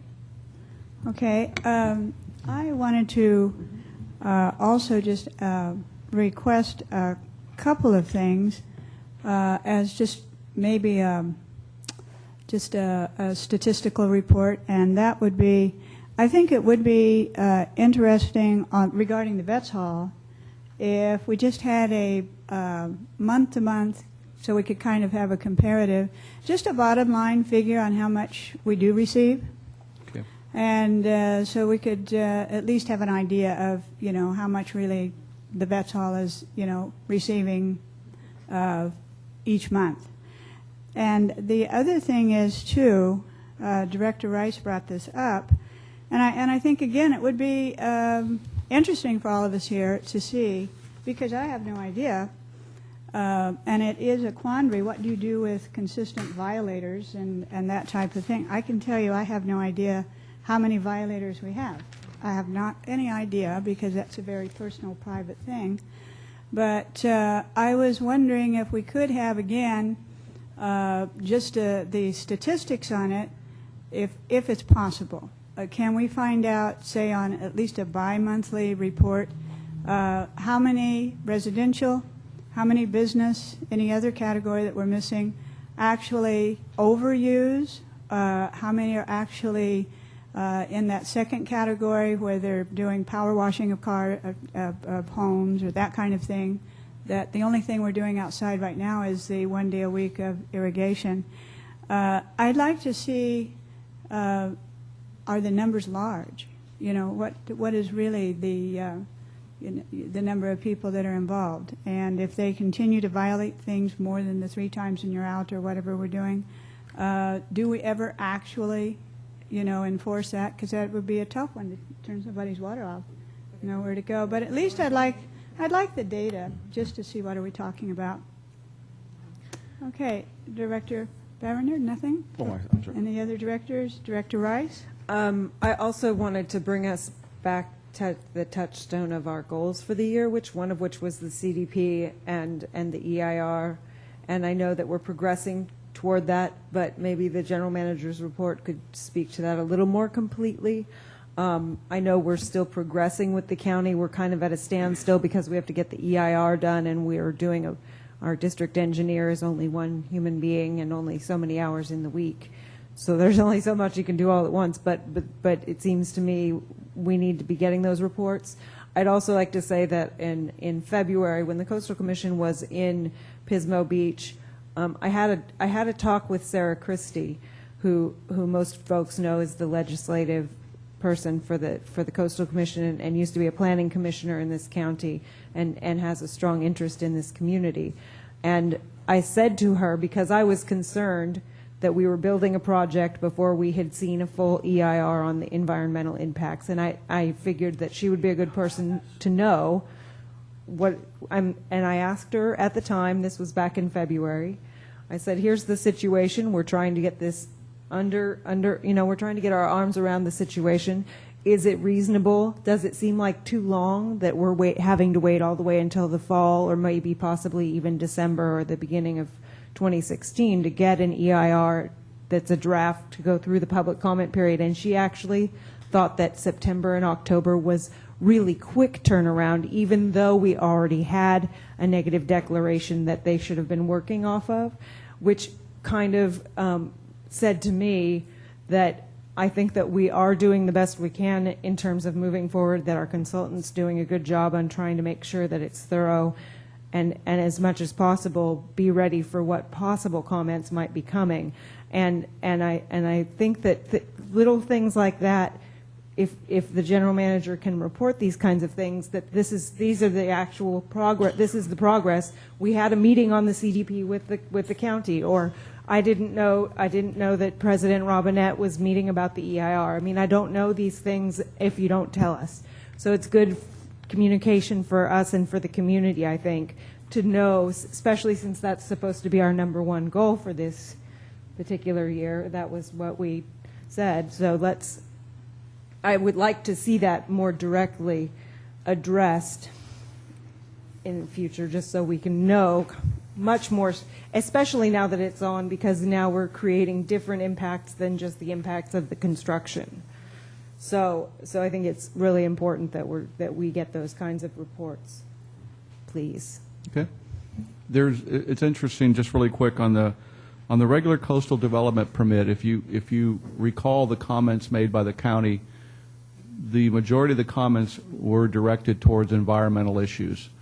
And that's the nexus. Once we get the EIR done, we'll be able to, and there is a process. It goes to the Planning Commission, then goes to the Board of Supervisors, it goes to Coastal. So we'll do a better job on our staff reports of indicating to the board what the process is, other than the timeline. What we have done and who we have involved in the process is now the county folks.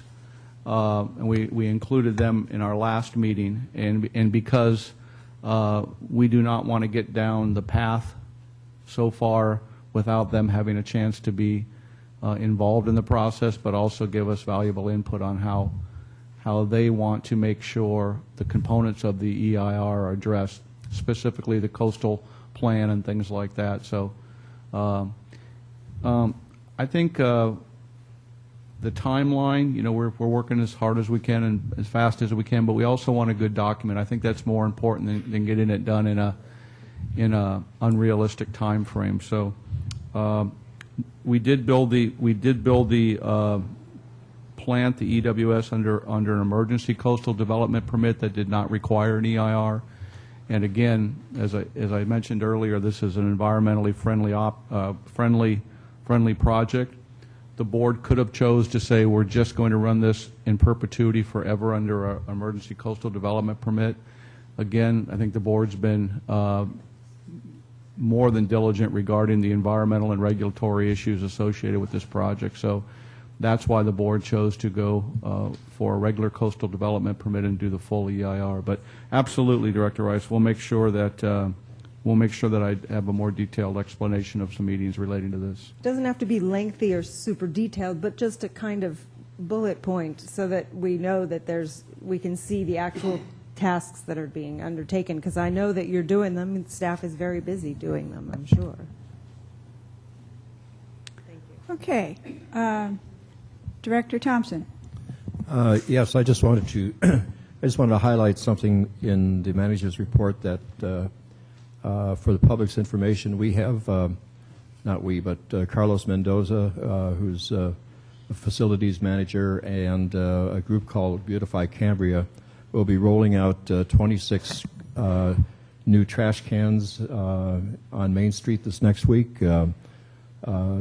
These trash cans have been paid for with a grant from, I think, Recycle, and they're really terrific. They'll replace those nasty, ugly old cans that are out there, and in fact, folks actually want those cans. So Apparently.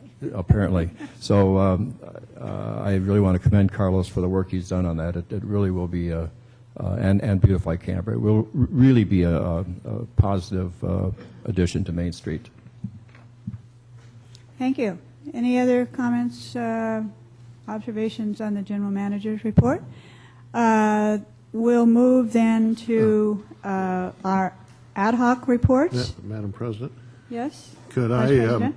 could I ask that we take a short break, because I would like, I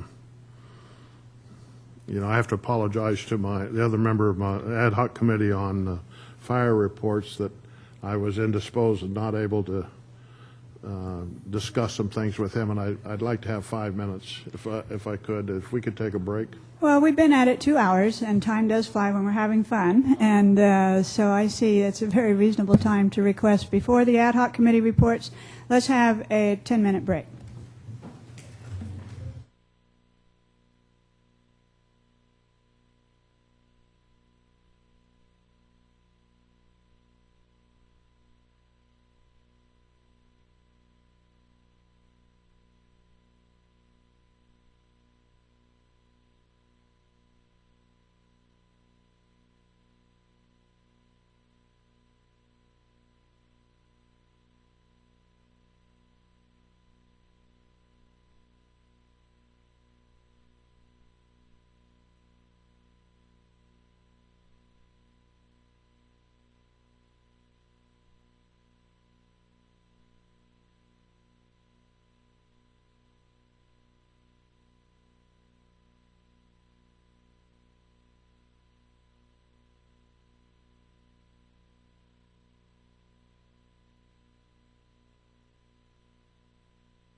We can't go if Kathy's not here. We can't go if the general manager's not here. So, well, or we could just move on.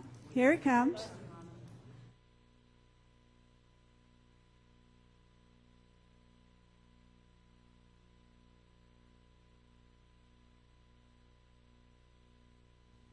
We'll be moving to item 6B now, and we have a public comment request on 6B, so I'd like to begin with that.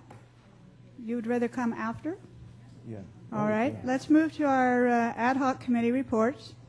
And so we have some active ad hocs for sure going on here. And so do you have any order you'd like to report in? I see that Director Beringer has his hand up. And mine isn't necessarily an ad hoc committee report as much as it is from the Fire Safe Council that I went to last night. And perhaps I can answer a few questions that were brought up by the attendees here today. Then if Director Rice and myself are on the water rates ad hoc committee, and I'd like Director Rice to introduce that, and then I'll add anything that she might have missed. And then if you have another group, but if I can start with the fire safety. That's fine, and I would like the public to know we have been very actively involved as a board with the fire focus group. I go most of the time, and then when I'm not there, Director Barrender's there, and if, in case we both have other commitments, then also we've had Director Rice attending. So we just want Shirley Bianchi and the group to know that we're certainly there. Right. So as far as the fire safety group, it meets every other week at the fire department, and it's a round table. If you're not familiar with it, it's a round table of about 15 people each time. There's some key players. Dan Turner is in charge of the emergency services in the county. The county itself is extremely involved in this particular thing. Ken Topping is a key player there. It's all run, Shirley Bianchi is the chair. She likes to say that she's good at herding cats. And when you have diverse groups like this, that is just what you have to do. You have to make sure everybody reads the agenda, comes to the meeting, and contributes. And it's been very successful, I think. And it's not waiting for rain, that's for sure. They did, one of the things that was discussed is a declaration of a disaster area, perhaps, by the governor and or the federal government. So what that brings is a lot of FEMA-type money. In order to get a grant like that, though, if after the fact, you have to have a local hazard mitigation plan. I think it's been mentioned several times at this board meeting. But a local hazard mitigation plan is something that we need to fast track. The county does have a local hazard mitigation plan, and if in fact there is a disaster, they can get FEMA money, but they're trying to focus on Cambria. One of the things they're focusing on Cambria, Mr. Peters from CAL FIRE and other CAL FIRE resources are being brought to bear, and Dan Turner is bringing a lot of things to bear for us. And just yesterday, that was last night, Dan Turner did mention the fact that a grant money is coming in because of these fires. They're coming into the county, and they've pre-allocated some of that money to help us with this local hazard mitigation plan. They actually had we were trying to find, I was trying to help find somebody ahead of time that could actually do this, write this grant, or write the local hazard mitigation plan, because some people may not be in line for it. Dan mentioned that they had 2 Cal Poly students that could work on it, and because of the importance of it and because of the urgency to get it done, I want to make sure that we use, even if we have to put some of our own money in, my suggestion was that we get it done and get it done right. Ken Topping echoed that. So the money isn't here yet, the grant that Mr. Gruber said, and it's not quite in the mail, because it's a group of money that the county's going to get, but they've already carved out $30,000 for our benefit. So that's happening. They're very responsive. The county is working very hard. The group itself is working very hard. And the overall situation is that the Cambria Forest isn't all in Cambria. We're kind of an agency that's going to try and do a lot of the work, but it's a county-wide problem, and the county is going to get a lot of money, and they're going to divide it up into different areas. But I am very encouraged that the county officials from CAL FIRE, from disaster preparedness, from everybody up and down the line, and county planning, that they're working hard on getting things done. In fact, they're the ones, this group, is what stimulated the acceptance of a couple of cell towers that are going to be in place, and there's another one that's been put on hold, but we'll probably get 3 new, not towers, 3 new repeaters that are going to help cellular service in the area. So that's kind of my report from them, but I really appreciate the work the county's doing. Yes, we have, it is a good committee between county and local too. We also have Joyce Renshaw, the president for the Friends of the Fiscalini Ranch Reserve, is there because it's certainly a big stake in the participation. So the Forest Committee? Yes. Okay, thank you for that report.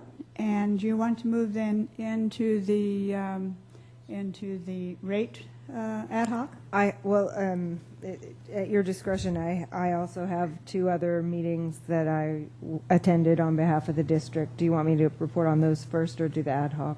Do you have a preference? Why don't we do the ad hocs and then we'll move to the more individual You got it. kinds of things we're doing? So we had a little bit of a disappointing turnout on the rates workshop. I don't know where I don't know if there was a miscommunication or people just couldn't come on that day. It might help if we had a mailing list so folks could be informed when we are having these kinds of meetings, even though they're not posted per the Brown Act for standing committees. We do notice them so that folks can come. And what we talked about was what are the goals for the rate study. The primary goal for the rate study is to get to a point where we pretty much as soon as the rates are implemented, hopefully, get to a point where we are not using general funds to subsidize the water department and the wastewater department. Of course, going along with that is any money that is charged for water or wastewater is specific for those departments and we can't even move the water to the wastewater or wastewater to water. So that's why it's important to get the study done right and have the underlying assumptions be somewhat conservative but also realistic in terms of how much water we think people are going to use and things like that. The goal is to have new rates be effective as of January 1st of 2016, and that it would be one of the things that we've asked Alex to look at of Bartle and Wells is have it be for a 5-year period with an option for the board every year to approve an escalator up to 5%, because we do have contracts in place that have been approved for the union that for the water and wastewater departments that they get an increase in their salary, and so we have to at least account for that, if not for other increased costs over time. And that is, we asked him to include looking at that possibility and what that would mean. It wouldn't be an automatic increase, but it would have to be approved by the board each year after we look at what the budget looks like and what our income and what our revenue and water use is. So on the water side, we asked Bartle Wells to use certain assumptions, including an operational costs budget that includes $250,000 per year for water and wastewater each, and the ad hoc committee at this point is recommending that major capital projects such as the sewer upgrades that need to be done, the significant upgrades that need to be done on sewer, would be funded separately through bond, grant, loan, another funding mechanism other than the rates. We can't get a loan unless we have financial stability, which is why these rates are important to get in place so that we can show a bank or whoever would be loaning us money. Grants, it's important that you have matching funds, which is another reason why it's important that we get the rates right. So that's the assumption on the big capital projects, that we would either be going out to the voters for a bond or trying to find grants or other ways to fund it rather than just building it into the rates. There's a couple of near-term capital improvements that need to be done, including the Fiscalini tank upgrade, fix, whatever, I don't know what we're calling that particular project, the Fiscalini tank that we're doing. There's some near-term projects that are not teeny that are included in the budget numbers that our finance manager has provided to Bartle Wells, and those will be built in a way that so we can afford to pay for these really important immediate needs for our infrastructure. We are not including any particular set aside for building on a cash reserve or accumulating cash reserve. We actually are going to be looking at, looks like at a reserve policy soon, whether next month or the month after possibly, it looks like, based on the general manager's report. So we don't have like a padding built in because we want to set some money aside. If we have the extra revenue, we're probably going to have to be spending it on maintenance and upgrades that are needed. So there isn't, we're also assuming zero change in number of accounts. And let me make sure that I've got the rest of these. The budget numbers also, as a result of the meeting that we had, the budget numbers, Patrick went back and sharpened his pencil to look at what those input numbers were for the budget for both water and wastewater to see if there were places where the numbers could be whittled down, if there were things in the budget that we could reduce the amount. The other important assumptions are how much we expect people are going to use water, because that is the basis of what the rate would be. Is if we sell 10 units and we need to make $100, they're going to be $10 a unit in the most simple language. It's much more complicated than that, of course. But we have done a really good job conserving, and as a result of the conversations that we had at the ad hoc committee, we had proposed possibly using 70% of the 2013 water use as a baseline to do the calculations. I haven't talked with Director Berenger about this again, but I'm a little concerned that if we don't lift the restrictions before January 1st next year, we still could have the 60% of 2013 rates of usage. So if we plan for 70% of 2013, but we only actually sell 60%, then we're going to be underfunded again. So I don't know. That's going to be one of those assumptions. I think it's a good idea to get the full board's opinion on how much water do you think we're going to sell? Because we will, once we can lift the restrictions, and El Nino, hopefully, please, with some rain, so we can lift the restrictions. But if even lifting the restrictions, we're going to go up only a little bit.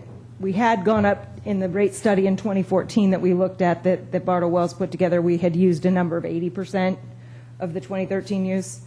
I think that probably it's much more realistic to go with 70. We might want to think about whether we want to try and stick with what we actually are selling right now, especially if we can't lift restrictions before these.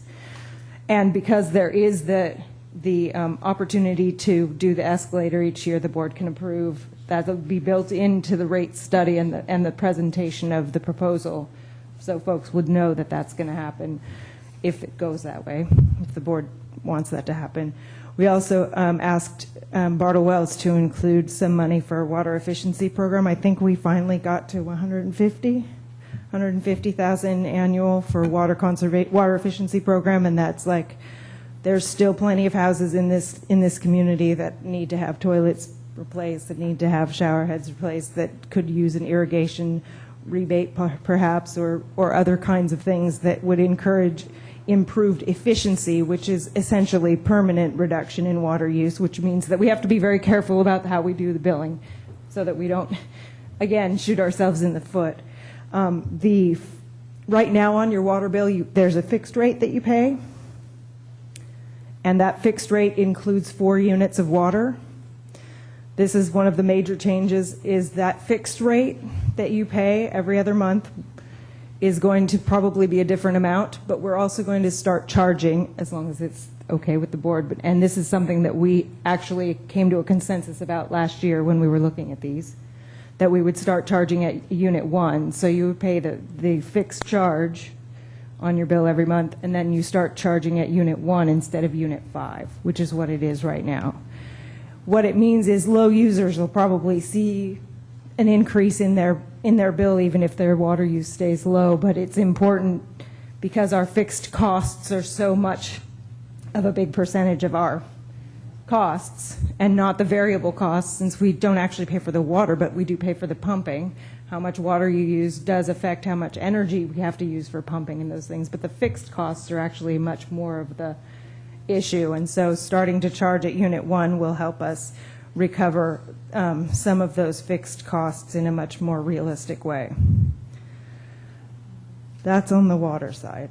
Does anybody have any questions or comments before I go on the wastewater side?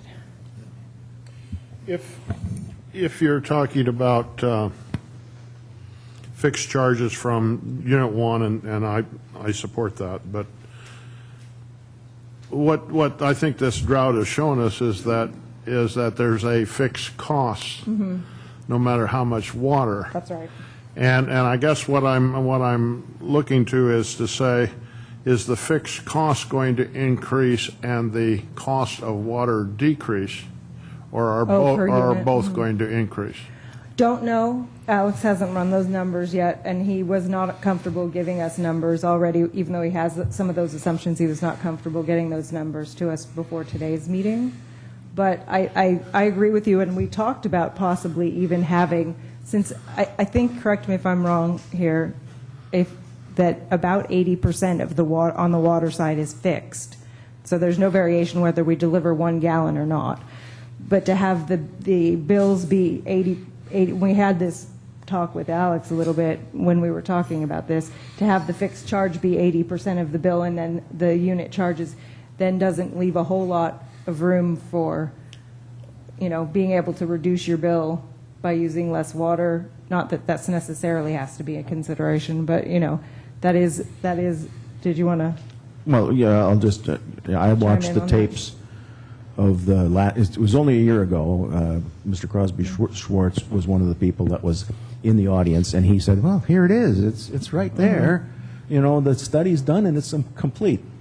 But there's some major differences, and one of them, even though I watched the tapes and the consensus was the bill on unit number 1, he didn't have the information on how much was fixed and how much was variable, really. I don't think he had that in his schedule. He also assumed that we're going to jump back to 80% of 2013's use. It's very clear we're not going to jump that high. Also, he had a growth factor in there. We're going to grow by so many homes each year. We took that out. There's no growth in this program whatsoever. And in the CIP, the Capital Improvement Fund is really just a few $1 million. It's what we have to do on Fiscalini Ranch, what we know we have to do with another tank, what we know we have to do on the pump station, and any major CIP object is out of there. So those changes we vetted with the audience, and we really want to vet with the board. Do you want to and I got an email 11 o'clock this morning. He said, I got some idea, I'm plugging the numbers in, but they aren't good enough to, for public display. And one of the things we are doing, though, after the meeting, we did have only 3 general slides that we were talking to. We'll post those on the website, tomorrow if we can. But there's underlying financial assumptions, and when Bartles and Wells comes out with that good, real dollar numbers, is it $80 plus $1 a unit, or is it $20 plus $2 a unit? He hasn't worked that out yet, and we don't have it. But I'm getting the consensus from you is that we should try and put as much fixed in so that if we continue to sell very little water, we at least are above water on the water side. And so we're going to post those slides, but the first week in October, one thing I was going to mention on the general manager's report, we did have, as soon as Mr. Handler gets the numbers together, rather than him presenting it to us as a final fait accompli, or during a board meeting having it actually as a public vetting, we'd like to be able to present it, post it on the website, have the public come in and understand what was behind the numbers, but we are trying to eliminate 8 different ways of doing it. So if I'm hearing that you'd like to have the base fee be a little bigger and charge from the first unit, and that's the consensus, that's the assumption we're going to have him continue to work. Does that make sense? Or did I not answer your question? Well, my position would be that, the base fee probably needs to cover a greater portion than what it's covering right now. And I do agree that you probably should charge from Unit 1. I would suggest that there be something in there to foster conservation of water. Right. I mean, because if you make my fixed fee $80 and $1 for a unit of water, I'm going to use all I want. Right. Right. And Alex did explain, and there has been a lawsuit that was successful that showed that you cannot charge more for a customer than what it costs you to deliver that to them. And yet tiers can be there for conservation, but it has to be carefully done. Last year, if I watched the videos right, and I think I did, people wanted to limit it down to 3 tiers instead of the 8 or 9 that we have. And on that side, that's all I have to question. And we're going to go into wastewater. From the conservation side, I mean, I lived in a community where there was just a fixed charge per month, and you used whatever amount of water you wanted to use. And so there was never any question about whether you just used whatever you wanted. I think we're looking at trying to balance those two concerns. I think you've got to give some incentive for conservation. Because I agree, too. People want to have a feeling that they control somewhat of their bill. Right. And we, ad hoc wise, we were thinking about making sure that the breaks are logical breaks where people are familiar with it, like charge for the first unit up to 8 because everybody's allowed 8, and then have the next tier from 8 to something reasonable like 20, and then after that it's and he's going to calculate that based on water usage. Right, but increasing the fixed charge, you're going to get a complaint from the very low water users and the people who are secondary houses. If people aren't complaining, then we probably aren't doing the right job. I'm just saying that people will have criticisms no matter which way I they go. mean, you expect that criticism from the person who says, I only use the house two weeks out of every quarter. But then again, when you do visit your house one weekend, you turn on the faucet, something comes out. Right. And it costs us as much to serve that one home as it does any other home, and the volume's different. But it's clear that the subsidy has been going to the individual low user in a way because they are getting their first 4 units free. And even if it was just psychological, that they have to, if they only use 2 instead of 4, they're saving money, and we'd like to see that happen. So, and then wastewater. Okay, well, yes, where were you on your discussions with, we're talking residential so far, correct? Well, yes, that was all primarily residential, and with the commercial, he's working on the commercial rates to make, and one of the goals with the commercial rates is to make sure that there's equity between the two different classes of customers, so that we don't have commercial subsidizing residential, and on the other flip side have it the other way around, so that there's an equitable. Okay, so you'll move on to that consideration too. Right, yes, and the logic is. I think we've talked briefly. I think it'll depend on what the numbers actually look like when we get them. But I think that we talked briefly about having only 1 tier on the commercial because the big users that use a lot of units, the school is always going to use more than the first 4 units, which is, if you say 1 to 4 is worth, there's a $2.50 a piece, but then, you're at $5 when you're at the next level up, then you're going to end up, they're never going to just stay in those $2.50 in that first tier. Right. So and so it was meter size on commercial. If they have a 2-inch meter, they charge a certain base rate. If they're an office and they only have a 3/4 inch meter, they're not going to be using that much water. And their base rate will probably be just like it is now, probably be a higher amount than the residential base rate, and it will be based on their meter. But I think Alex was pretty clear, and I think that that's kind of one of the things that he does fairly well, is making sure there's an equity between, everybody bears the cost of the system, and hopefully proportionally to how much they're using of the system, adding wear and tear and that kind of thing. Wastewater? Does that answer the question? Yes. Okay, so wastewater, the assumptions that we used on the wastewater side, again, we used a budget and we tightened down some of the numbers on the budget because we don't want to just meet the budget wishes, no offense to the staff at all. We don't want to just meet the budget wishes of the staff and then make a rate that meets what their request is to have for money, because gosh, wouldn't that be nice? That would be awesome.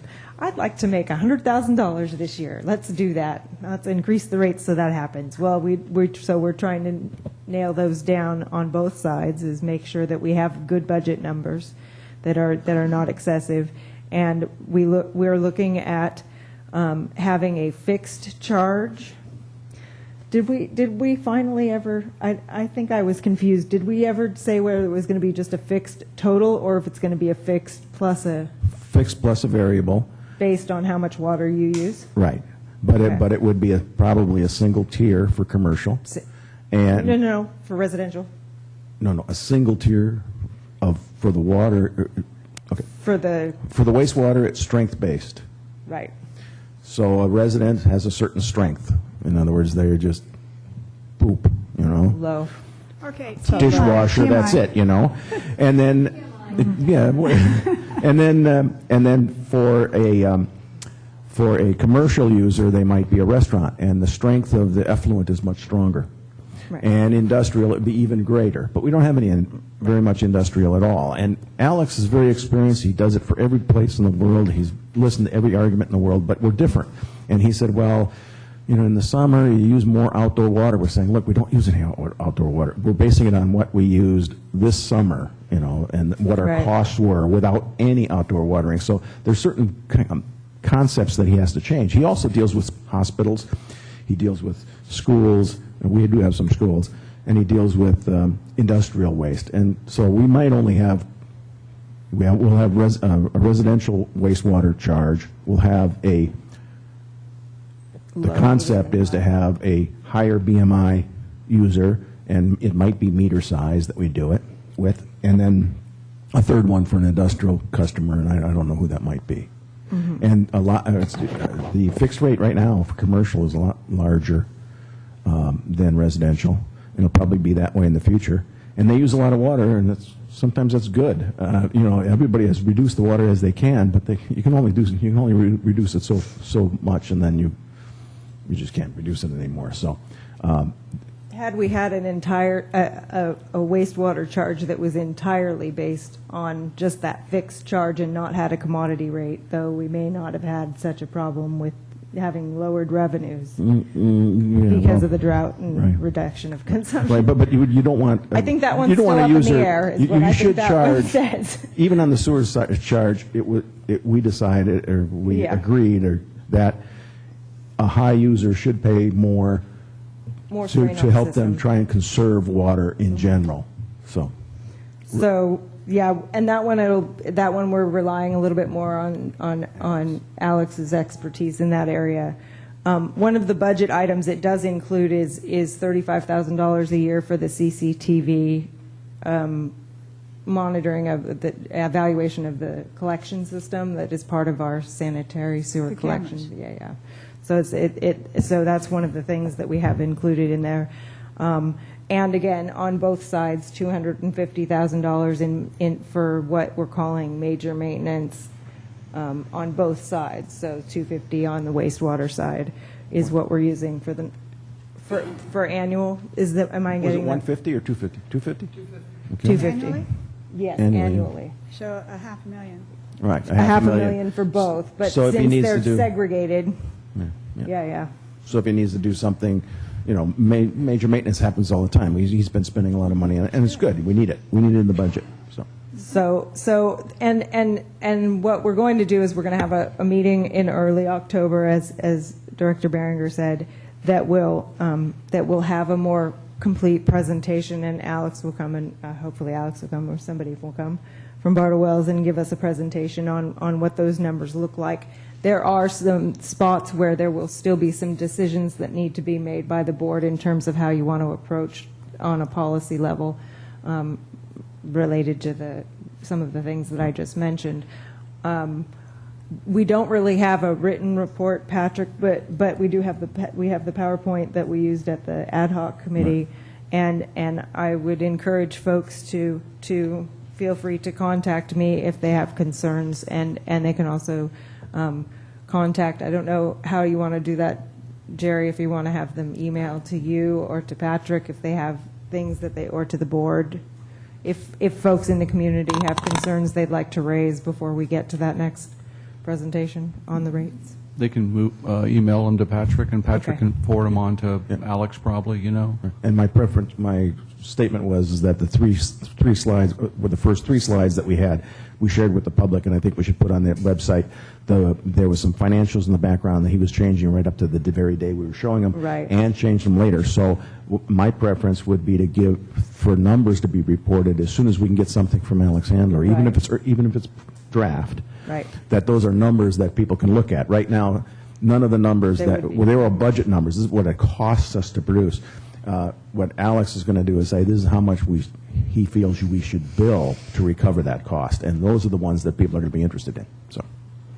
And I would put my pitch out here. We need to decide what level of water use do we want to have him using as the base assumption, whether we should be sticking with essentially what 60% of what we used in 2013, which is kind of our current level, or if you want to have it go up to something like 70. I think 80 is way overshooting the How about 65? target.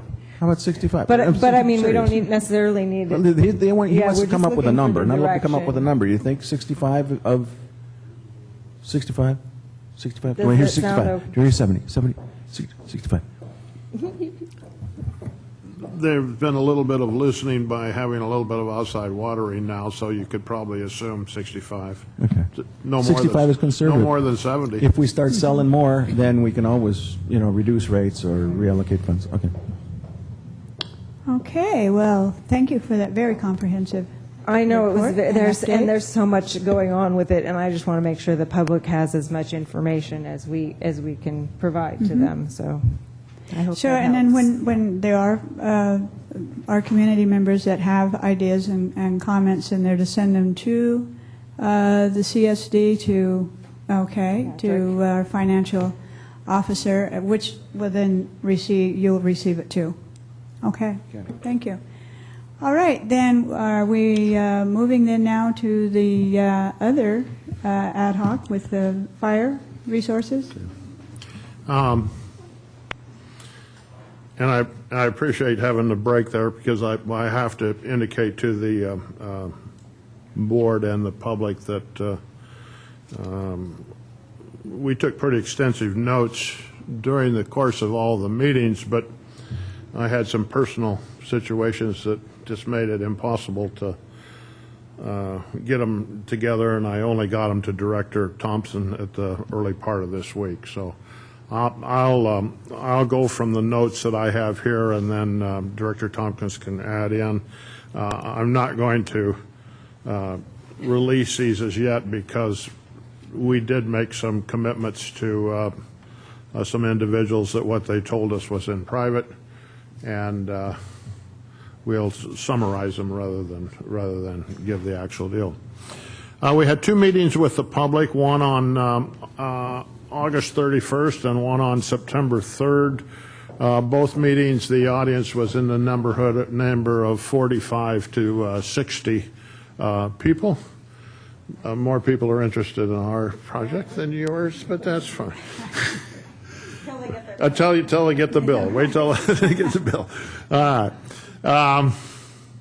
The committee basically invited the people to speak and express their concerns and expectations on future methods for providing fire protection.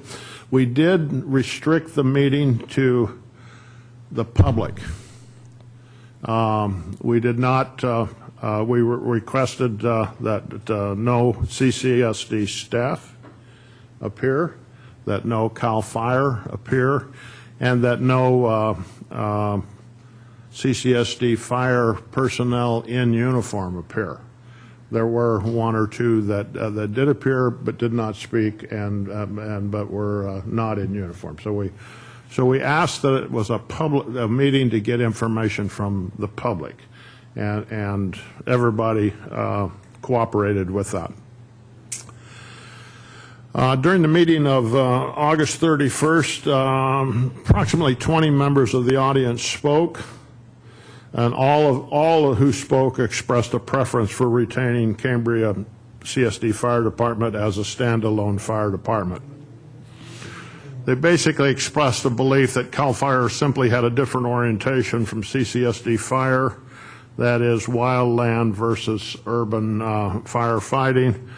And although they most expressed that they felt that CAL FIRE was excellent at wildland, they were not equipped nor as trained as well for urban firefighting. At the meeting of the 3rd, several of the people who were there were repeats from the time before. But there were other people that were new, and all who spoke but one again expressed a preference for retaining Cambria's CSD Fire Department. One individual expressed a concern that maybe the group had made up its mind before it got all the information, and requested that people might want to wait to make up their mind. Now, the concerns that were expressed at both meetings fell really into 3 categories.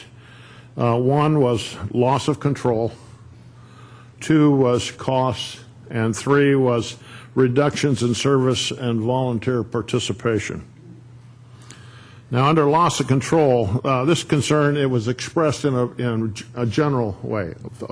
Almost everybody expressed a feeling of that there would be loss of control. As the discussion continued, we tried to get that refined down as to what that really meant, and it was defined in many ways. And one of the ways was they felt that that multiple chiefs created confusion in that there might be multiple figureheads that would be assigned as chiefs.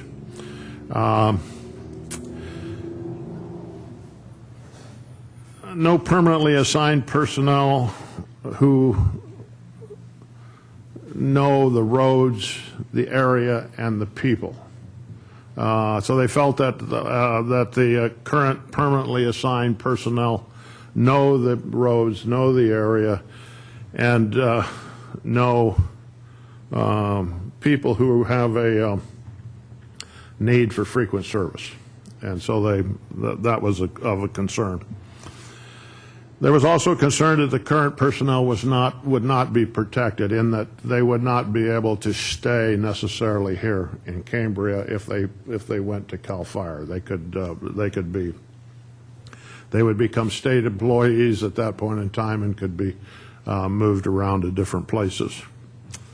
There was also a thing expressed that reserves could be skimmed off to become seasonal CAL FIRE firefighters, and that would be taking them out of the area and not having them available for service here.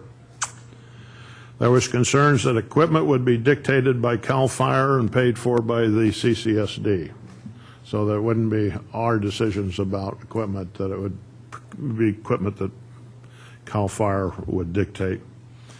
There was also concern that things that fire code enforcement, plan checks, inspections would be dictated from CAL FIRE central office rather than a local, easily contracted a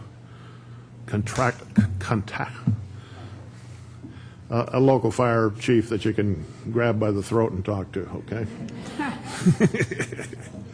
All right. In the area of costs, it was almost all speakers expressed concern that they hadn't seen a cost-benefit analysis, but the concerns included really a disbelief that CAL FIRE could provide services equal to or current services at any form of a reduced cost over time. The general consensus was they may come in low, but in the long run they'll be more expensive. And another concern was that CAL FIRE would immediately require replacement of current fire engine and other equipment at a time when CCSD finances are in bad shape. In the areas of reduction in level of service and volunteer participation, there seemed to be a universal concern that there would be reductions in the service level currently received, and the concerns fell in the area of not having a full-time chief, in that CAL FIRE chief was responsible for other stations in addition to Cambria. Chief not a single assigned individual, which meant lack of contact for citizens. In other words, there was a feeling that local CERT would be marginalized by folding them into a countywide CERT organization. And there were concerns that the North Coast Ocean Rescue may not be compatible with CAL FIRE. CAL FIRE Rescue supposedly uses only on-duty personnel, which would be not readily available to remote North Coast locations. We did meet with firefighters, and here I'll summarize a lot of that meeting, because we did indicate that until they had a chance to review anything, that we wanted them to speak openly without feeling that they would be in any way affected. In fact, the ones that were on duty offered to take their badge off and said, no, you don't need to do that. You can speak deal. There were 6 regular firefighters there and 1 reservist who happened to be on duty that day at the meeting. The firefighters indicated that they have a cordial relationship with CAL FIRE, work together well, and see that as a continuing thing that would continue. They brought up an interesting, the most interesting point that was brought up that was different from any of the other meetings and any of the other things discussed, was that they felt that one of the major concerns they would have would be loss of the quality of their life. We asked them individually, is this a good thing for you or a bad thing for you? They mentioned some things what they felt might be good, but an overriding consideration was quality of life. And when I asked about that, and we ask them to explain that further, what they're talking about is saying when you're providing service to a unique community, unique area, unique size, that schedules and things can be regulated. And you can have family commitments and things that are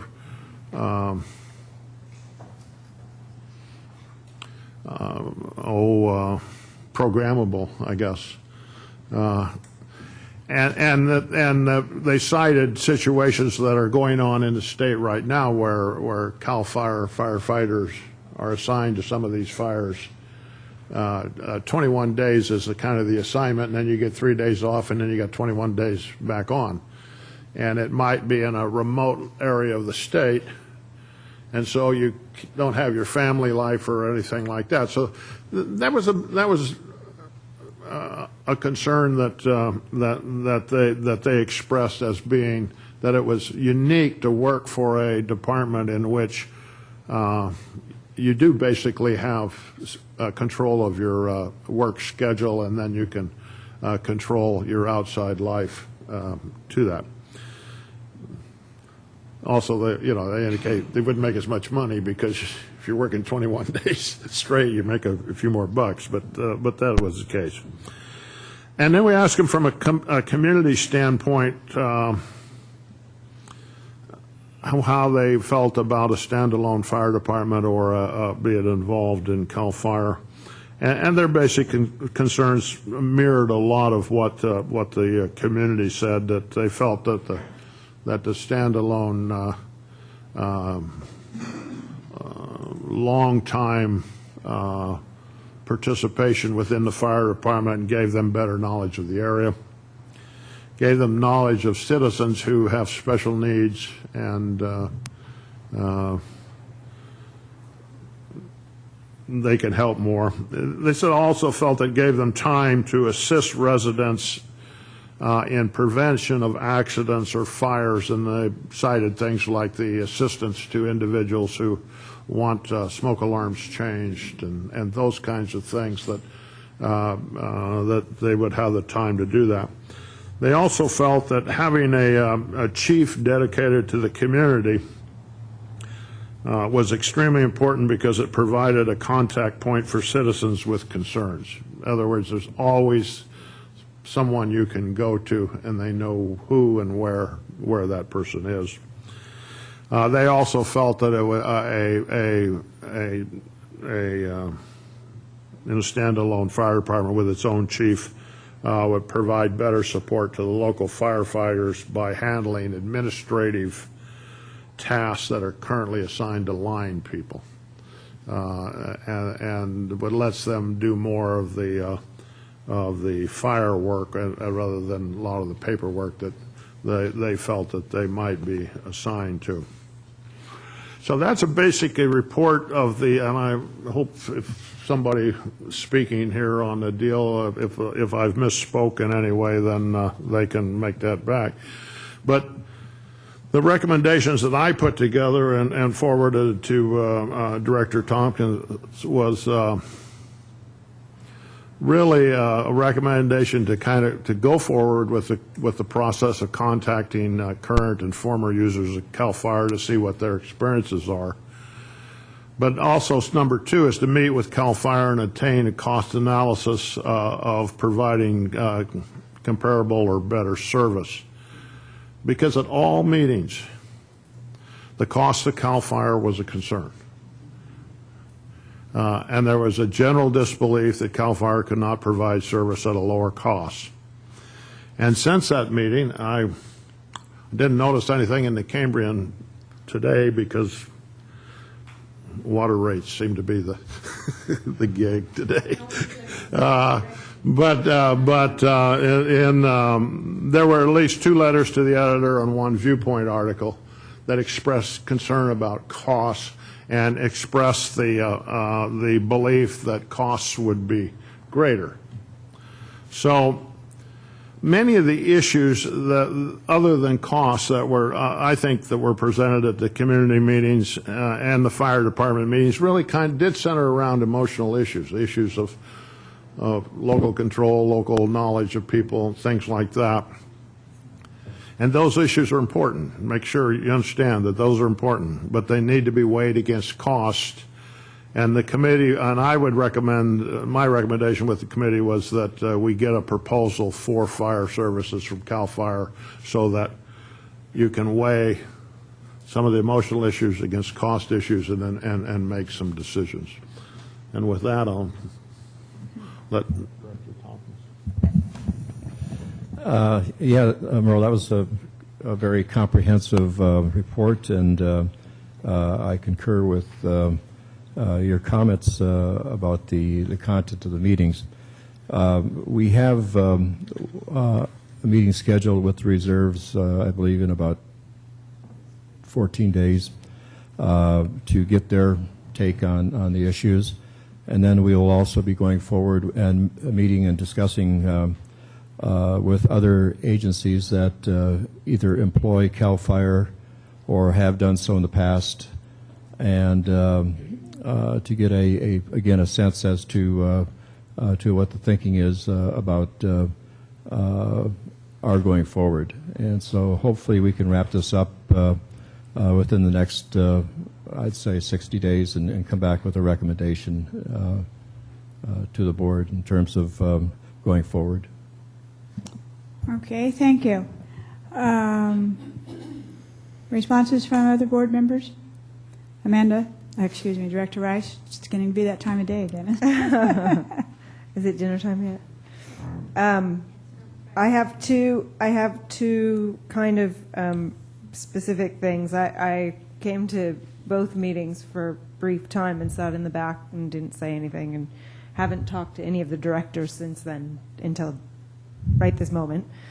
And I first would like to compliment the two of you. You did a very nice job in running a meeting that was, you were genuinely getting the input from the community and providing what you did already know. And I thought they were very well run. So that was the first thing. So thank you for doing it. And I'm glad the turnout was good. That's great. The first thing that I noticed in those meetings was it doesn't seem like the community is even clear on what our fire service even provides, really. So we don't know what the level of service is right now that we're getting, and they may know how much money we're spending, or they may not. We don't, that those kind of things are kind of an important, and that's going to be, I'm sure, part of what CAL FIRE will look at is what's the level of service. And my understanding is we can set whatever level of service we would like to have provided, and as long as we pay what that will cost them to provide to us.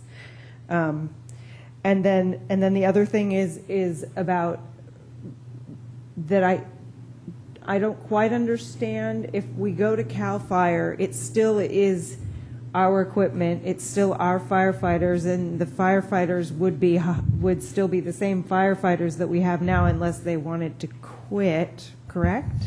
Well, what I understand is that we could include that requirement contractually that the personnel that are in Cambria Fire.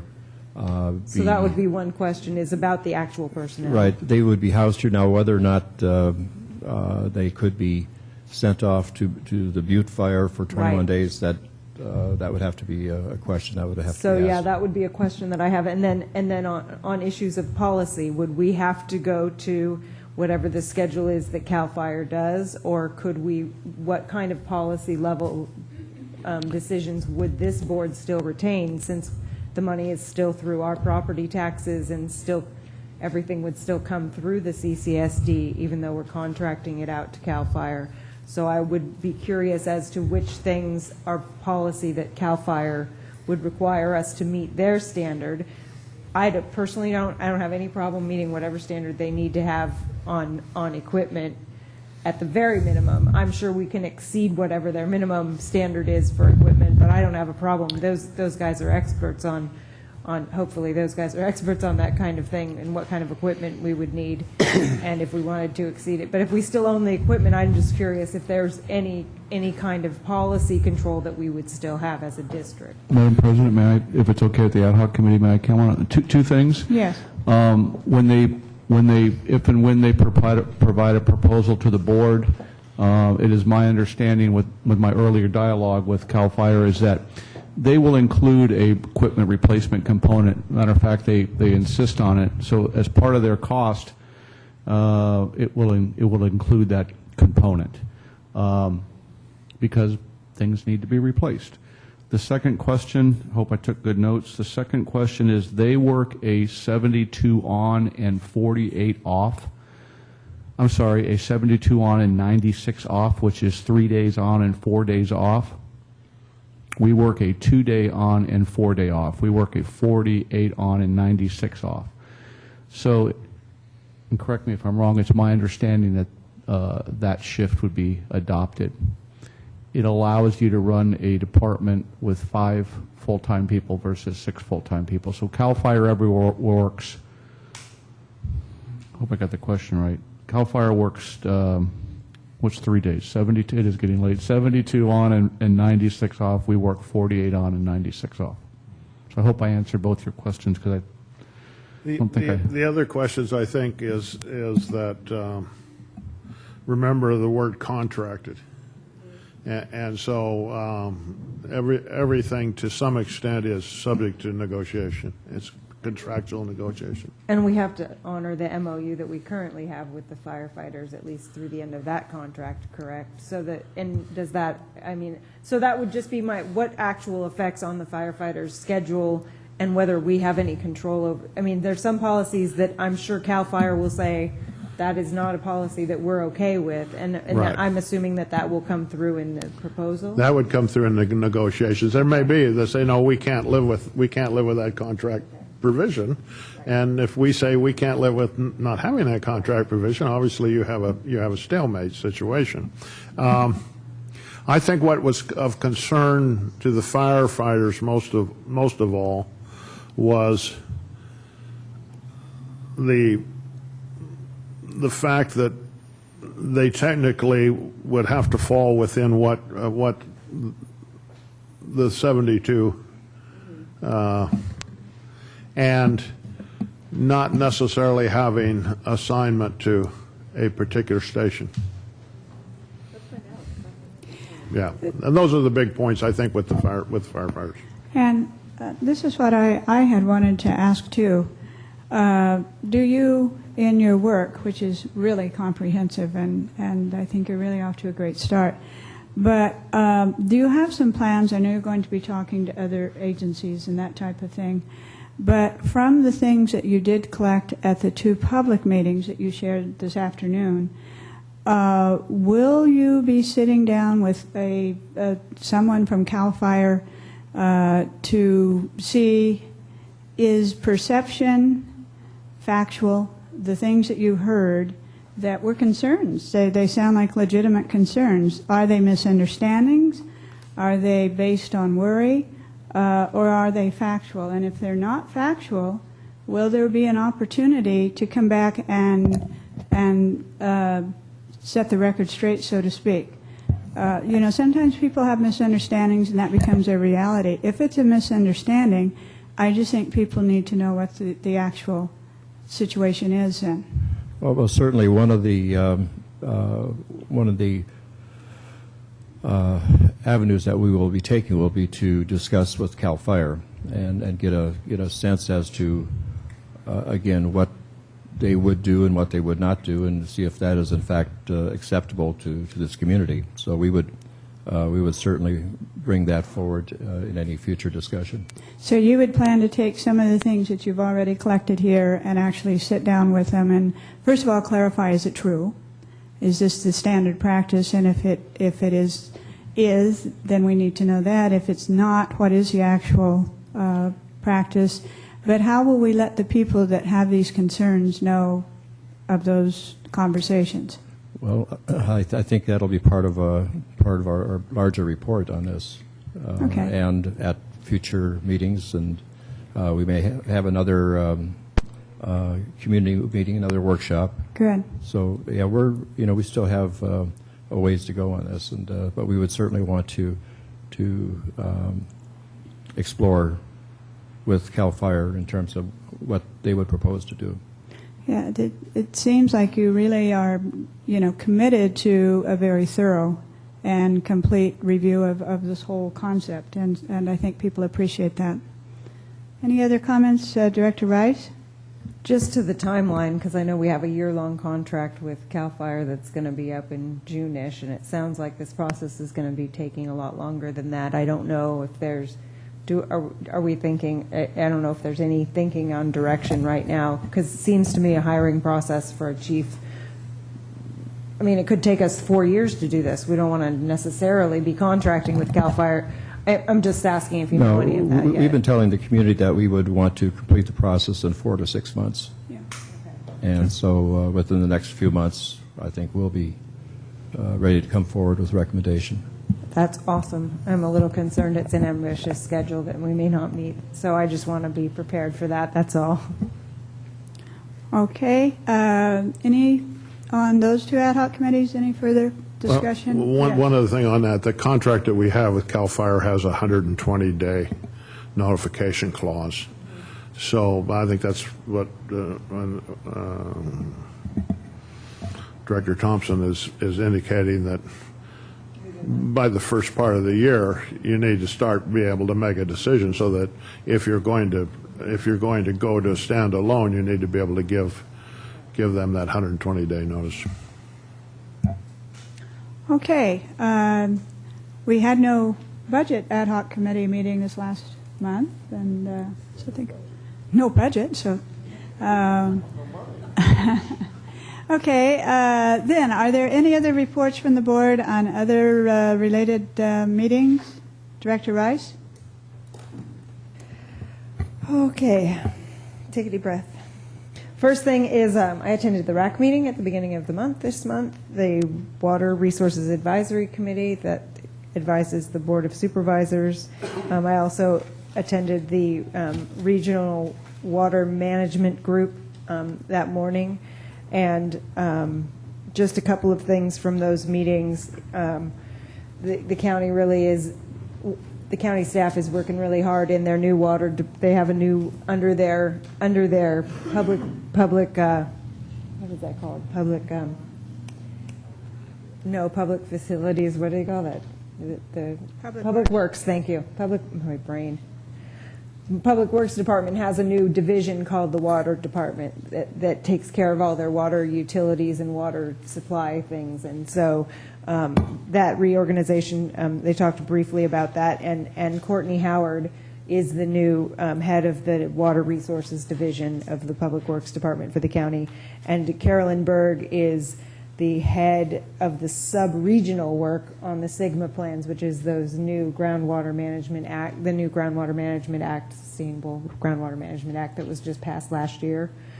We're not subject to that right now because we're low priority basins. But so Carolyn's the one that came and gave the presentation a little while ago about about the grant, I think. What did she give? She came and gave a presentation from the county. Templeton is looking at doing a 200-acre-foot conjunctive reuse project. They talked briefly about additional Prop 1 money that's coming through, something like $43 million for our area, which is like 3 different counties. It's a very large area, but and the new engineer that's in the water resources division is Mladen Bandoff, who has been working very closely with Bob on the grant and the groundwater our groundwater management plan that we're working on. So it was good to kind of get updated on those items, and I just wanted to say that anybody who's a wine person might want to know that this harvest year was a very bad year. Usually you can get 5 to 6 tons per acre on grapes, and because of the drought and the reduced, they got a lot of folks. The person who's the ag representative at the RAC said most places are getting less than 8/10 of a ton. They're just getting like nothing because of the drought, and so it's been and a lot of the concerns were related to the reduced amount of water available. But the quality of that wine is going to be outstanding. There just isn't going to be very much of it. It's great. We digress from our jurisdiction. It was not that much of a digression. But they were good meetings, and I enjoy going to the RAC meetings. There's always something new to learn, and we get reports on the reservoirs, which doesn't really affect us, but I get a better understanding of what's going on in the countywide, and sometimes even further. The other report I have to make is I attended the California Special District Association annual conference. They just got back last night. It was very, they do breakout sessions. There were 2 keynote speakers. The one on the first day was a very good speaker talking about change and the assumptions that we make and the kinds of things you can do to help change happen. He gave some very good examples of when you're not ready for change, when you're not looking forward, but you're instead looking back and basing things on backward assumptions. You get a situation like Sony, who had the Walkman. Everybody calls it a Walkman, even if it's not a Walkman, right? Even if it's not Sony brand. They also had licensing rights for a lot of content, and they had the distribution, and yet they do not dominate the market anymore because they missed the opportunity because they were looking backwards. He talked about London and 1905, their 50-year plan included what are we going to do about dealing with all the horses and the excrement of the horses with all of the population growth we are expecting, not seeing that about 5 years later, cars were going to be the way to go and horses were going to be gone. So when you plan looking backwards, you can end up not taking advantage of the opportunities available. This is the keynote the next day, which was sponsored by the SDRMA, of which Vice President Clift is a board member. The speaker was a hacker who came and talked about computer security. And let me say this, do not ever open a PDF that somebody sends you unless you know for a fact they sent it to you. Because he showed us live what can happen, and he was very specific. He specifically targeted a specific person at a specific place. He showed how autoresponders can, it was fascinating. Talk to me later, we don't need to digress into it. It was a fascinating talk, and several times during the demonstration, the live demonstrations, he said, okay, now this part is a little bit illegal. Don't do it, because you will be the one to get caught. So his message was not avoid the internet. His message was people misunderstand where the dangers actually are. And so that was a really fascinating talk, and I'm glad the SDRMA had him come and talk to us. There were multiple breakout sessions. I attended one on doing a ballot measure and funding for various kinds of things in the community, like, I don't know, funding the forest management plan would be an example. That's why I attended that one specifically. I attended one about creating informative, providing the information to the board so the board can make good decisions. I marked them all down. If you want, this is one of the wonderful things about the CSDA. Anybody, including the board, but anybody in the public that wants to, they have for almost every single breakout session, there's a PDF of the PowerPoint show that they did. And you can no, that's an okay, it's not emailed, so you're okay. You can go to guidebook.com and search CSDA, and you can download all of those. You can download all of those presentations that were provided to both board members and staff during the conference, and I will forward the ones of the ones that I went to. I went to one on fiscal health that was really interesting, that talked about the different policies that you need to have in place and the kinds of things that are changing in that arena. And I'm very thankful that I was able to go to this conference, because it helps me get a better idea of what other districts are doing, because I'd be darned if I want to reinvent the wheel. And there are a lot of districts that are talking drought. That was the first one I went to, was about drought and the changing legal things that are going on with water supply and the Groundwater Management Act and all of the different... For a person like me that's a bit of a policy wonk, it was a fascinating discussion, and there were a lot of folks there focused on the drought and lack of water. I talked to a couple of folks from a district in, I want to say Tehachapi, who they actually, every Thursday, they go out and they find people. They had 70 people this time that when they went out that were watering on days they shouldn't water. But they also provide 250 gallons per connection per day. So I don't know how that's cutting back, but we are in this community very used to using very little water, and I think that was the lesson that a lot of folks that are still trying to get wrap their brains around, is how much water do we really need to be using. So if you want more information, I got lots and lots of paper. I also got lots and lots of not paper. I talked to the water board. They had a booth there, and I got a couple of things on the state revolving fund for drinking water for funding. They actually have these informational brochures are actually really going to be, I'm looking forward to reading them. I have not had time.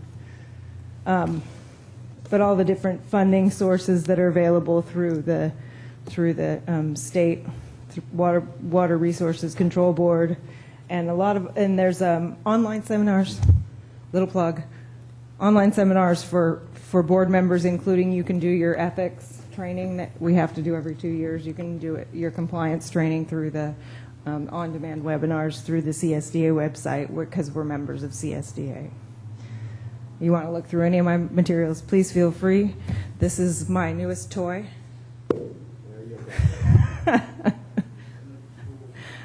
I did have a nice time, and it was full of lots of really good information and lots of people with good ideas and resources. So, Very good. Thank you very much. So I think that concludes then the reports. We have some requests for public comment on 6B, and the first in order is Elizabeth Bettenhausen.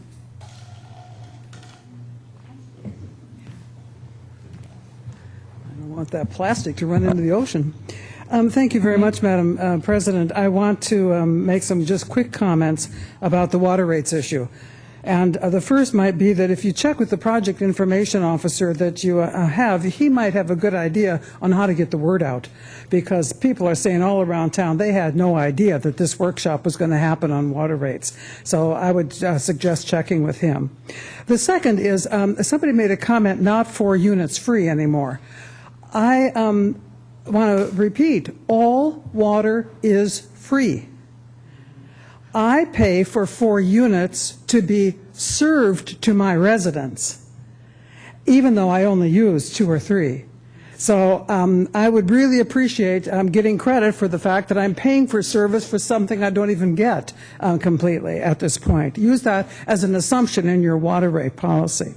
I really want to know what your assumption of 70% of 2013, on what is that based? How do you come to that conclusion that if you stick with whatever number you do, how do you come to the conclusion that that is a good usage level for this community?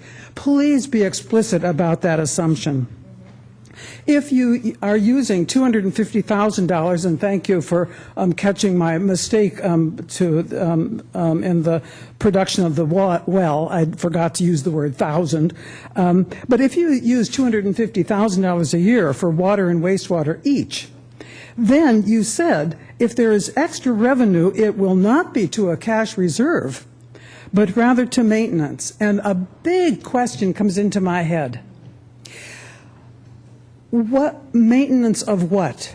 If it turns out that the emergency water treatment plant is inadequately funded for the operation, which some of us have claimed from the get-go, then might the revenue from regular water use be funneled into that?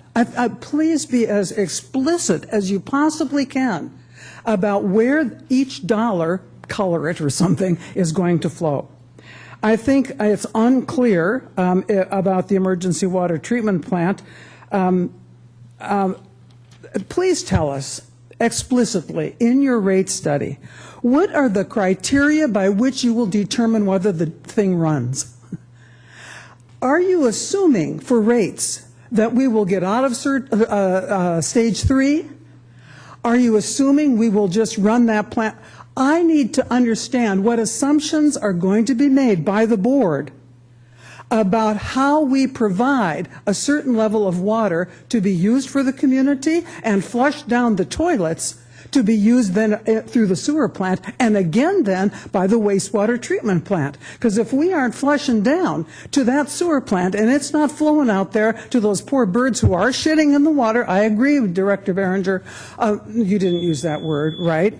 But be explicit, friends, about your assumptions. I will certainly write you an elaboration, you could probably guess, about what I just concluded from listening to this very nice, quick report.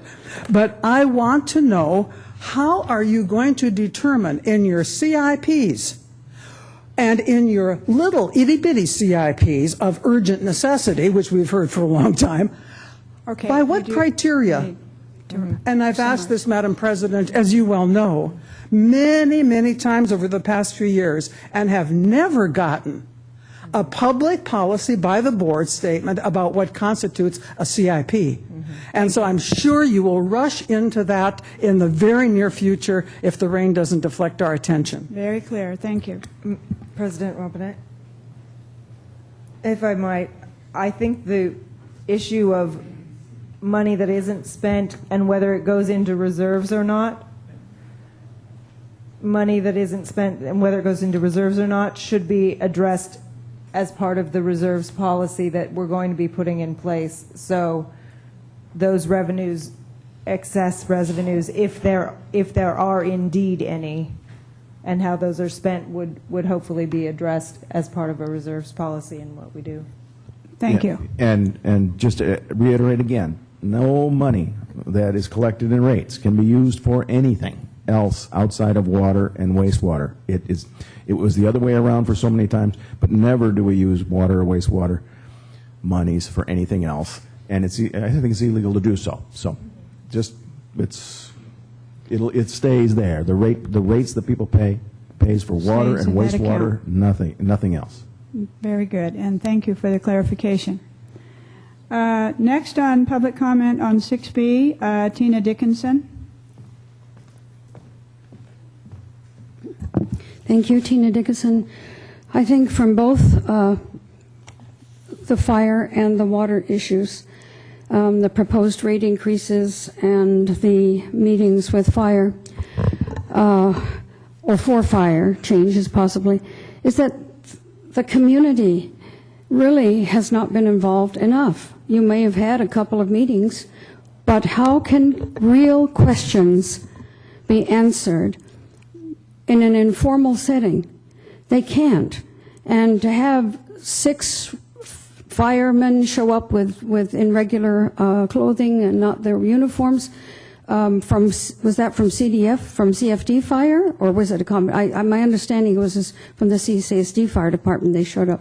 But then how does CAL FIRE have a fair, how can they fairly answer any question or be there to even listen to what's being said so that they can then form some fair answers? I can tell you this from my own personal experience. I 2 or 3 months ago made a call to our CSD fire department. No answer. I got some sort of answering machine, I think. Then I tried to call Chief Miller. He wasn't there. I left a message. It was on a Friday. The following Monday, I called. Wasn't there. I went up to the fire department, and the doors were locked. No lights. Nobody there. And I banged on the door, and it was a volunteer was there and answered the door. And pretty soon, 3 firemen come out from the back, and I was told the chief wasn't there again, that he would be there on Tuesday morning. Now, I called CAL FIRE. I got someone to answer at the Fire Station 10 here in Cambria. I asked them, do you lock your doors? And they said, lock the doors? No, only if everybody's gone. I was told by our CSD fire crew that day that the reason they locked the doors was because of Homeland Security issues. Now, that's really weird. CAL FIRE doesn't because of Homeland Security, but CSD does. Anyway, it's really a problem for me because I have received, as I showed you, all of the calls that CAL FIRE made. You guys should have this, 19 pages. It explains the date, the time, where they actually went for, and what kind of call, plus the graphs that I also have show that. As far as water, I have to say, I think it's too early. We don't know what we're going to be getting for water, rainfall this season. Do we go then back to 95 gallons per day? What if we get just tons of water? I asked Director Rice about this. That's not being factored in. And I would ask if I could have 1 more minute or 30 seconds, please. Just finish Thank you. your comments, please. Is that for those of us in the community who do try extremely hard to conserve, and I mean big time, and you know, many of us, the few of us that come up, we talk about how we conserve so much. Then to be treated in this way, with this new fixed 80% of 2013 and a new rate, but no figures are given to us. We need to have the whole community involved here. We absolutely need a workshop. That's what used to take place before and I would also ask council to bring to the next board meeting a review of the Brown Act. That should be done every 2 years. I would ask that you do that, and also that you touch upon the requirements of Prop 218. We're entering into that, and I think that the board needs to be made well aware of what those requirements are and what that law states. Thank you very much for the extra time. Next on 6B, public comment, Laura Schwartz.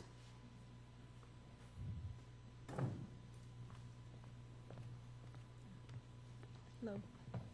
Do I have to press a button here? Yes. On the okay, mic. I'm on. Okay, that's good? Yeah. Okay, anyhow, thank you for having me here. And Welcome. Board and staff. I wasn't going to, well, I'll go backwards because there were 3 ad hoc things, and I was just going to speak on the water one, but going backwards, when you talked about the water rights, and I watched on the TV the other night too, about giving the other communities looking at their nacimiento rights. And just to keep money in the bank, I would make sure that if we do have some rights, that I understand that we do, we keep them, we keep them current, just in case. Just in case. That's one comment on that. The other one, on the fire department, obviously I have my opinion, but today it showed the contrast to me on the emotional side, because when we gave Captain Bitto that award, I think everybody in the audience was almost to tears just because of the heartfelt that he felt for this community and what he'd been doing for us. And then all of the officers in the back of the room, they showed up for him. And then we had the report from CAL FIRE, and my word for that was adequate. So there's a contrast on the emotional side to be thought about. Okay, going to the one that I was going to speak on, first of all, I was one of the lucky 7 that came to the Water Ad Hoc Committee. And the part that I was bringing up, yes, the water department naturally, I think, should pay for itself. I mean, that's obvious. We shouldn't be bleeding $50,000 a month or whatever they said that we were going backwards. But the part that concerns me a little bit is that you're going to be, once you put the rates in place, then you're going to have possibly an automatic 5% increase on that. And I brought it up at the meeting that I think we should also have an audit of that amount of increase, just to keep all of our fiscal responsibility in place. Because I still had questions on the expenditures here, because there was 2 things that I wasn't totally clear on, was the allocated overhead and then on the wages. Okay, I want to make sure, I would like to see to go through this whole thing line by line again and make sure that some of the allocated water overhead is not from another department. Okay, because that's happened before from different departments. And I want to make sure that it's only for the water in the sewer, not for EWS, not for anything else. And even on the wages, okay, how do you break out the wages? If somebody's working on EWS, does that wage, is that broken out accurately for the water department? How do you do that? So fiscal, I'd like to see it broken out and just watched very carefully and audited when it comes up for more increases. Thank you. Thank you. And next on public comment, 6B, Jerry Wood.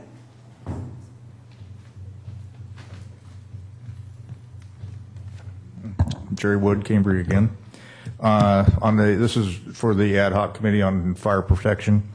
I'm very glad to hear that you're going to make the effort to contact those other jurisdictions, because the 4 that I provided to you, 2 of them have had CAL FIRE and now getting out of it, and the other 2 rejected them outright. So you've got a good range of comments you should be getting. The one big thing, and I believe Director Thompson has indirectly told me, and I'm confident he's going to do this, is the CAL FIRE contract would be a labor contract only, because we still own the building, we still own the equipment, we still have to maintain it all. So when you do get, if and when you get any amount from CAL FIRE, please compare labor costs of the CAL FIRE thing with the labor costs of our current fire department. So you're not comparing it to the total budget. So you're comparing apples with apples. And I would respectfully request that at the, when you finish all these meetings and everything, that you would have at least one more ad hoc workshop to kind of summarize it for us people that are deeply involved in this issue. So if there's any misunderstandings or something, we could get that ironed out before you made any presentation to the board. Thank you. Thank you. And that is all the requests we have for public comment for item 6B. So I would like to do this. It is late, but still it gives a little time. Actually, I'm going to check with legal counsel. Mr. Gresham's have been waiting patiently to comment on an item that's actually under regular business, and he really does need to get back to the office, and we probably should have tried to get you back even much sooner. So the question is, can we, at this point, come back on the consent agenda after we take regular business and move item B to A? At your discretion, Madam President, you can. I think with regards to Mr. Gresham and waiting patiently and wanting to talk about the groundwater management plan, that I would like, will it help you at all this late in the afternoon? Can you get back to the office and feel, I know you'd like to get back to the office. Yes, it certainly would. I really appreciate your making this effort. All Thank right, you. then I would like for us to do that. 9B, yes. Thank you, Madam President. I'm going to have District Counsel Tim Carmel introduce this, and then Bob can comment on item 9B. Thank you, Madam President. This item is to consider initiating the drafting of a groundwater management plan and subsequently its adoption. It's a very preliminary step intended to specifically schedule 2 special meetings that will be needed for public hearings to comply with the water code. I can briefly go over the process itself, and I think Bob can probably add substantially to that if you have any further questions. But ultimately, the action we're looking for is just to pick 2 dates for special meetings, one in mid-October, you'll see that in your staff report, and one in mid-November. Thank you. And So real briefly, I'm going to give you a very short overview of the process. All right. If you choose to receive it. The process is initiated with extensive noticing to consider a notice of intention to draft the groundwater management plan. It's followed by some fairly intensive public participation meetings and workshops that we're planning on scheduling in between the time that the board actually considers the matter. The draft of that groundwater management plan will be posted on our website. It'll be posted on the Department of Water Resources website. We'll receive comments throughout the period during which it's being drafted, considered, modified, right up until you actually act on it. We'll be receiving public comment and trying to integrate that comment into the staff reports and into the management plan as appropriate. Ultimately, you'll come back in November for a special meeting where we'll consider actually adopting the plan. And that's going to be a 2-step process because it's required to be adopted by ordinance. So it's a pretty procedurally intensive sequence of events in order to get this plan adopted. As you know, the reason why we're adopting it is because it is a condition in our Prop 84 grant agreement. It's an oversight that I will certainly accept blame for, but that's neither here nor there. We still have to adopt it. So the timeline that you're looking at is pretty truncated. It's a real quick timeline that'll comply very specifically with the code, but it's an attempt to get this done fairly expeditiously. And I did want to add that we currently have a groundwater management plan. It's quite outdated. It's a 1980 groundwater management plan, but it's a very thorough plan. And since that time, as you all know, we have accumulated an enormous library of really relevant good materials that'll enable this to be done very efficiently and comprehensively. And we're lucky to have Bob. Bob's doing this in-house. This would normally cost $30,000 or $40,000 or more. And I know, candidly, Bob started that process because there's little doubt that we have to adopt a groundwater management plan.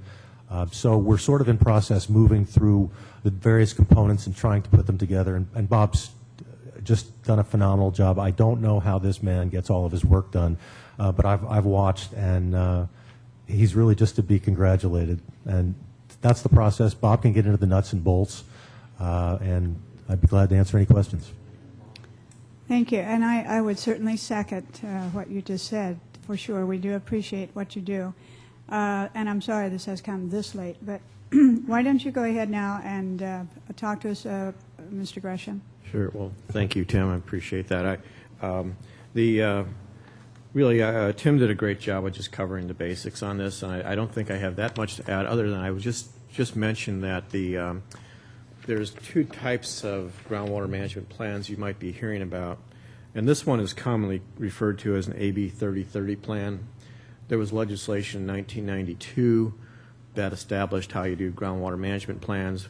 Our 1980 work actually had a lot of those elements. It wouldn't surprise me if they were looking at that plan when they developed this legislation, quite frankly. But regardless, we are going to make sure we are dotting all the I's, crossing all the T's, and following the right procedure in getting a groundwater management plan up to current legislative requirements. So that being said, I think that the main thing that we're after with this agenda item is to select dates. And it's important to us that we determine particularly the first public hearing date. And that's where you pass a resolution of your intent to develop a groundwater management plan. So that's kind of step one. And we have two dates listed here in the staff report, October 13th being the earliest and October 16th being the latest as kind of a range of dates for you all to decide upon. And then there's a second public hearing. We have that as a earliest date of November 12th, the latest date being the next day, November 13th. And that's the truncated process that Mr. Carmel was just describing. So if we could get some direction on particularly that first public hearing, that would be very helpful to us at this point in time. So I can go into more detail, but I'll stop here unless you have further questions. Okay. Thank you. And we, as we progress, of course, we'll need a motion on that and give you guidance. We have now then a request for public comment on 9B. Tina Dickinson.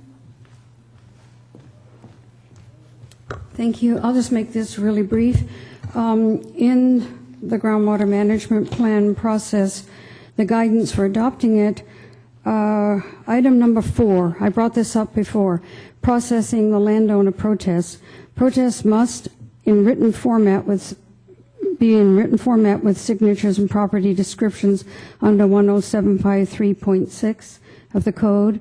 Validate the names and property descriptions. Have those water rights holders, the stakeholders in the basins, have they been notified yet? Finish your comments. That's pretty much what I want to ask. Okay. Have they been notified yet? Because this is the process to go through. Okay? All right. Just a simple yes or no. Okay. Thank you. Yes, Mr. Gruber's saying yes. Yes, Mr. Carmel?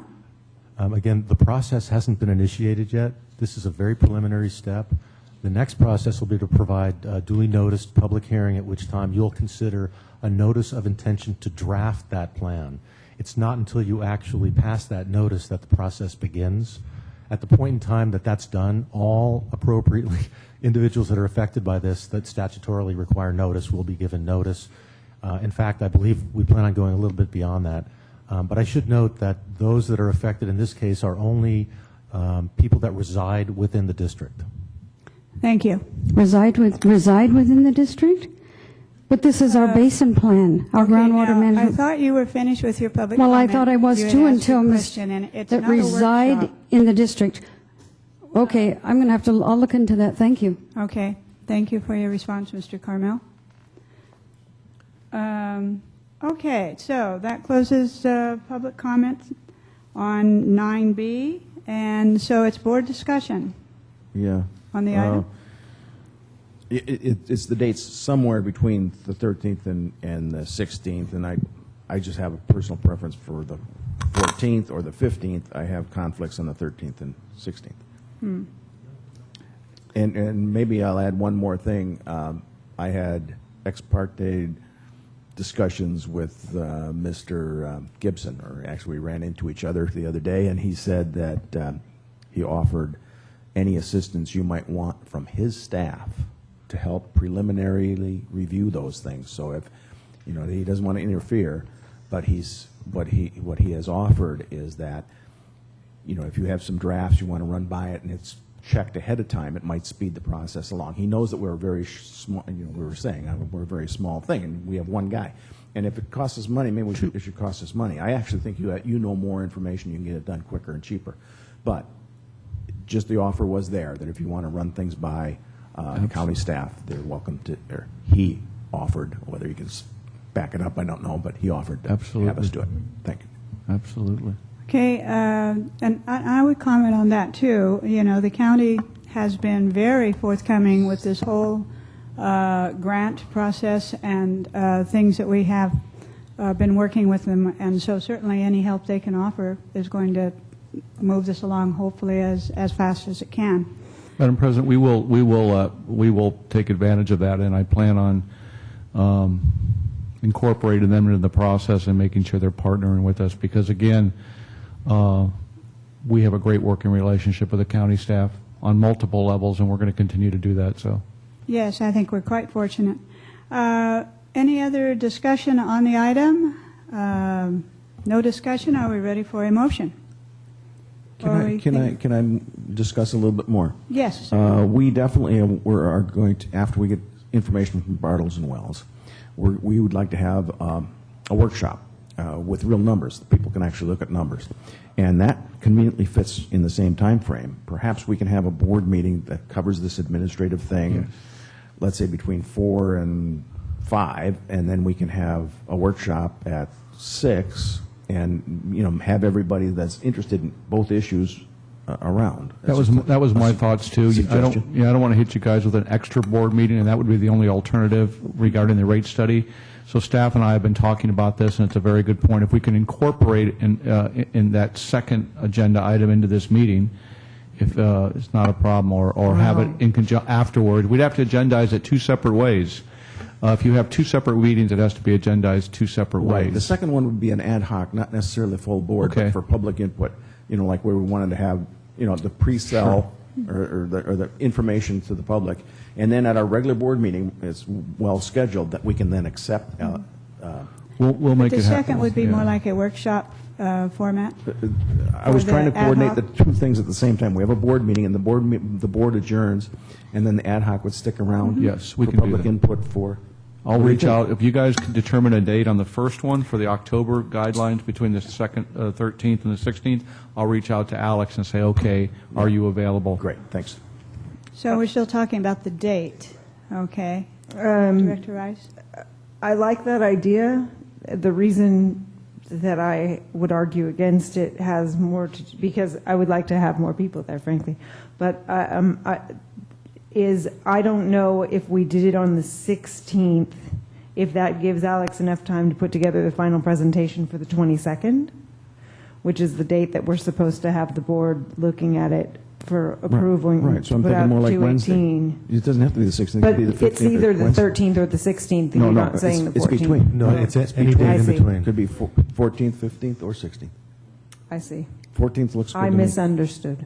Okay, so I'm suggesting the 14th for this particular agenda item. That's up to the. I would like it so you're close to the evening suggesting so we can double it up. October 14th and then maybe 4 o'clock. November 3rd. I have a 12th? conflict on the 14th. Okay. What, 4th? Mm-hmm. How about the 15th? 15th works How's for me. 15th looking? 15th going once. In the afternoon. 15th, okay. I move Okay. that we have the board meeting that's required to consider initiating the process in preparation of a groundwater management plan on October 15th at 4 p.m. Second. Okay. Are we For doing, the are we doing the 15th. second public hearing, the November 12th, in the same motion, or not? Okay, let's take a look at November for me. Why don't we just go ahead and Do you want to Okay, we'll settle do in this on one. that, and then you can It's discuss the already other been one. seconded. All right. So the 15th at 4 p.m. is the motion? Is the motion. Who Okay, seconded it? well, Me. Director Rice, so we have a motion and a second. Any further discussion from the board on that date for the first public hearing? Hearing none? Good. Then, Let's, no further discussion. Let's I have a... mean, we have to make sure that Alex can come if we're going to do the rates thing. right, right. on So, that so we'll day. take that offline, you'll- but that's just a suggestion. So But that's a possibility you could work on to see that's if the that reason we coordinates. did it. Yeah. Irregardless, we need to set a public hearing. Yeah. So we're setting Got it. it. Yeah. So on this, if your rate ad hoc can also follow I that, see. that's So good. that'll But be if in- not, we're Got still it. on Right, that'll be additional for extra. this document with the Has the groundwater. potential, because this is only about setting the hearing. Got it. Okay. Thank you. I seconded. I should know what the motion is. My fault. Okay, let's have a roll call. Director Berenger, Aye. Director Rice, Aye. Director Thompson, Vice President Cliff, Aye. President Robinette. Aye. Motion carries 5-0 on the first date of October 15th. I move that we have our second public hearing on Thursday, November 12th at 12:30 p.m. Okay, and the other one was 4 o'clock, right? Yeah. Okay. Because we're trying to see if we can move it Yeah, into the evening. okay, that's right. Okay, so 12:30 then on November 12th, we have a motion. Do we have a second? A second. Okay, so we have a motion and a second. Do we have any discussion? Hearing none? At 12:30? Yeah. 12:30. Long lunch. 2:30. Yes, we're okay? Yeah, you got to raise my rate from 75 to 100, though. Oh, why not 500? No, not 5. I'm sorry that's not on the agenda. I know. I'm sorry. I'm punchy. It's late. It's Okay. all my fault. Okay, we have a motion and a second on then November 12th at 12:30. No further discussion? Okay, roll call? Director Berenger, Aye. Director Thompson, Aye. Director Rice, Aye. Vice President Cliff, Aye. President Robinette. Aye. So we have our dates and times, and motion carries 5-0. And that the second date is to do what? It's to actually initiate the adoption, which is a two-step Initiate the process. adoption. We're going to do it by ordinance, so that'll be introducing the ordinance, and Got then it. at the regular meeting in November, you'll adopt, hopefully. Thank you. Thank you, Mr. Gresham, Thank you for very much. staying. You may Thank you very certainly much. go. I appreciate it. Thank you. Okay, so now, point of order, Mr. Carmel, we're going to go back now and finish our meeting today while it's still the 24th. So my question is, now that we're in regular business, do we have to go to A, or can we go back and not forget consent agenda because we have one item pulled? No, I think we go back to 7C and move through that and then go to 9A. And then finish up with our 9. All right? How about I move that we approve the consent agenda A, B, and D? Second. Okay, it's been moved and seconded. No public comment has been requested. Any further discussion on it? Okay, let's just do a voice. All those in favor say aye. Aye. Sounds like it passed. So now we're to item C on the consent agenda. My request is, I appreciate Patrick putting this together. I don't know where he gets the time either. He must be, Mr. Gruber must be secretly doing tons and tons of work for everybody over at the district, because there's a lot of work that's getting done. This purchasing policy, though, it seems to me, I really don't want to rush through it. There's some changes that are fairly significant, especially ones that would affect local merchants that we give a special nod to, that would have to be eliminated based on the federal policies. And it does say in here that, because the first question I had, well, can we just have it be that these items are specifically for anything that gets spent out of federal funding? And it looks like that was kind of, that option wasn't pursued because the regulators might not find it adequate. I'd like to know what other districts do. Plenty of other districts get federal funding. Does their purchasing policy, this purchasing policy reflects federal goals. I'd like to have a purchasing policy that reflects Cambria goals. And if ours are in line with what the feds are for all of our purchasing, I'm not talking about for the money that comes in from federal funding, which we are hoping to get more of. But I would like to hold this over, table it for the moment, and either have the budget committee look at it or look at it more thoroughly in some other way, hopefully at a committee level, and then come back with a recommendation. Not that this isn't adequate for and doesn't meet the qualifications we need for any money that would come in from federal, but I also don't necessarily think that things that help our local merchants and our federal policy really should be applied to all of our spending. Director. We can't make money. Beringer? Yes, I would, first of all, I don't know I don't want to table something if it's going to hold up us spending any dollars that we get in the door in the next 6 weeks. But I would like to, but I'm very sympathetic with your point. I would defer to legal counsel, but I'm pretty sure I know what he's going to say. But Mr. Carmel, could you comment on some flexibility here? I guess my only comment is I know this originally arose in the context of the SAFER grant, and if it's going to slow the grant process up, and I frankly don't know the answer to that question, I'm sure Mr. O'Reilly does, then I would suggest we should go ahead and do this now, but other than that, I don't see any reason why we can't hold it over.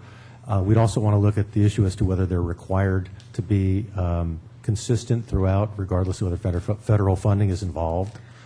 It's just an issue I'd like to look at in case it bears on your decision. Mr. O'Reilly? Were you done, sir? Yeah. You're on. Okay. This is not it is related to the SAFER grant, but it wasn't initiated because of that. We got an earlier grant for EBAs or something, some equipment that we want to purchase, and we actually have those funds in-house now. And so if we delay adoption of this policy, we may not be in compliance with federal regulations. What I'd recommend is that you adopt this policy and then direct staff or direct council to see if there's a way we can get around it for local businesses, and then come back later and amend the policy. Now, having said that, this isn't going to affect the water department going to Cambria Hardware and buying bolts. This is for things where we go out for open procurements. I've been here for 9 months. We haven't done that yet. Okay, this is not, I don't think it's going to impact, you're going to see any impact on the local community of this policy. And about our other purchasing procedures that are going to be changed by this. Well, yeah, those will be changed. And okay, so this is this is why I pulled it. I personally am not comfortable just going. I understand we have funding. We want to buy equipment that we need probably desperately. We have money that we would like to spend, and I understand that. I'm not comfortable just wholesale taking and changing our policy on purchasing based on what the federal policies are.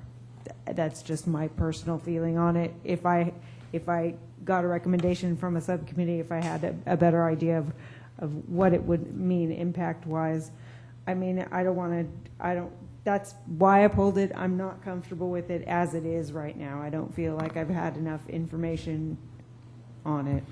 Director Baringer.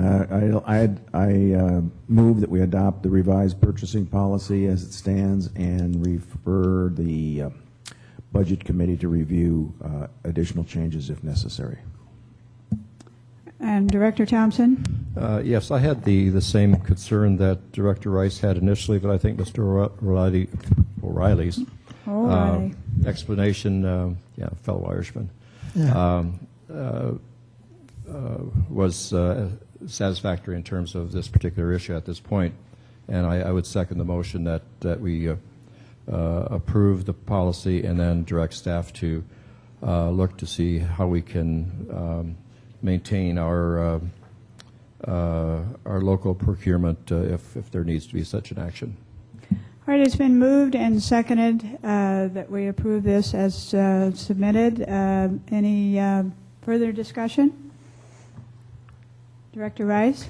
Thank you. I appreciate your expressing your reasoning on that. And I am the kind of person that if I have information that makes me feel more comfortable, I will change my mind. And I'm comfortable supporting it as long as we have somebody that's going to be looking at it and it doesn't fall off the end. So thank you very much. Okay, any further comments, discussion? I think we're ready for the question then. Roll call, please. Director Berenger? Aye.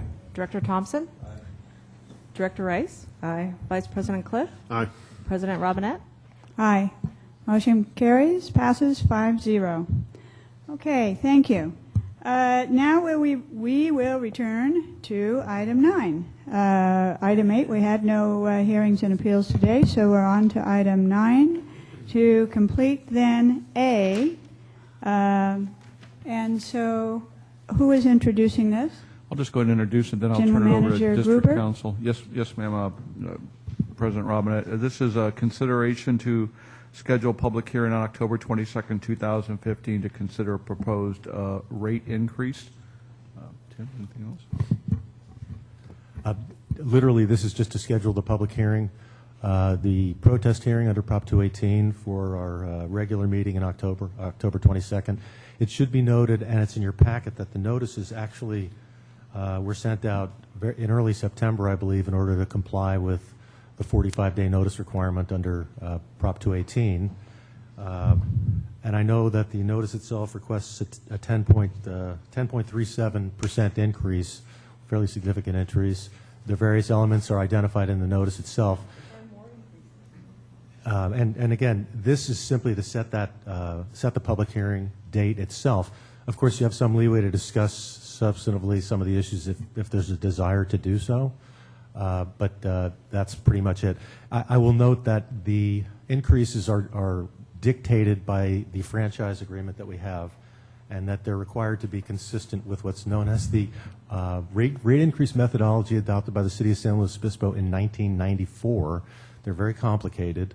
That's usually the mechanism by which almost every entity in the county deals with rate increases, except for a couple. So there it is. If you need additional information, sometimes I know they provide, Tom Martin in the past would provide a professional opinion essentially analyzing whether this is consistent with that rate methodology. If there's a desire to have that, I suggest that you direct staff to seek that out, because I don't think they intend to provide that at the time you consider this next month. So again, I'd be glad to answer any questions, but the action we're looking for today is simply to set the public hearing for October 22nd. Okay. Before discussion, we have no request for public comment, so board discussion.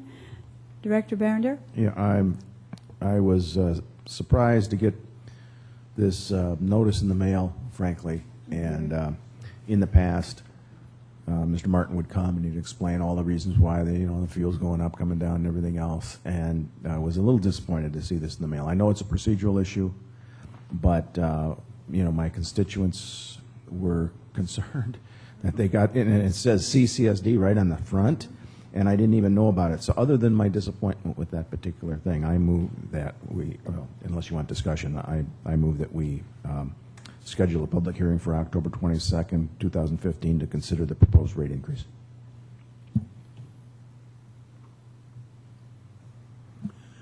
Is that a motion? Yeah, it's a motion.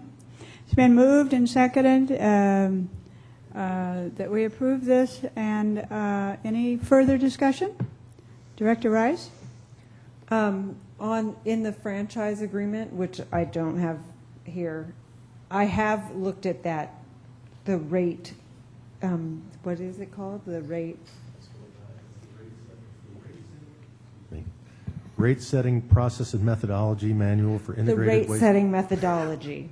and let me say this, I looked at it years ago, and I'm sure that it hasn't changed since they're still using the 1994 methodology. I'm not sure that that's a very valid methodology. Is our franchise agreement require us to approve them going through a 218 process to increase the rates no matter what? It requires compliance with the law, which requires compliance with the Prop 218. So they could raise, as long as they're complying with 218, we can't say you can't increase your rates right now. No, you have discretion. The rates are set by you. They're your franchisee. It's your franchise. It's your service that they're providing. Right. So if you disagree with that rate increase, then you don't have to adopt it. I would suggest that if it complies with the rate-setting methodology that's specified in the contract itself, that you probably can't make the findings that you would need to make in order to deny that rate increase. It can't be, in other words, it can't be a visceral right. reaction. Well, because, and no, I understand, and there's a reason why the methodology is set up the way that it is, and I urge anybody that would like to go find it. It's not hard to find. You just have to be very specific about what it's called, and you Google it, and you can find it. And it's a very complicated methodology that includes all kinds of things, like how do you factor in the franchise fee they have to pay us, and how do you factor in a certain amount of profit that they're allowed to make, and I mean, all of that stuff is in there. It's just not, in my opinion, as a person who deals with numbers all the time, that great of a methodology for determining whether or not our rates compared to what it actually costs them to provide the service for the entire town. And it concerns me that this came, I had the same, exactly same concern as Director Behringer. It says, the notice is intended to inform you that Cambria Community Services District Board of Directors will hold a public hearing, and it was a shock to me.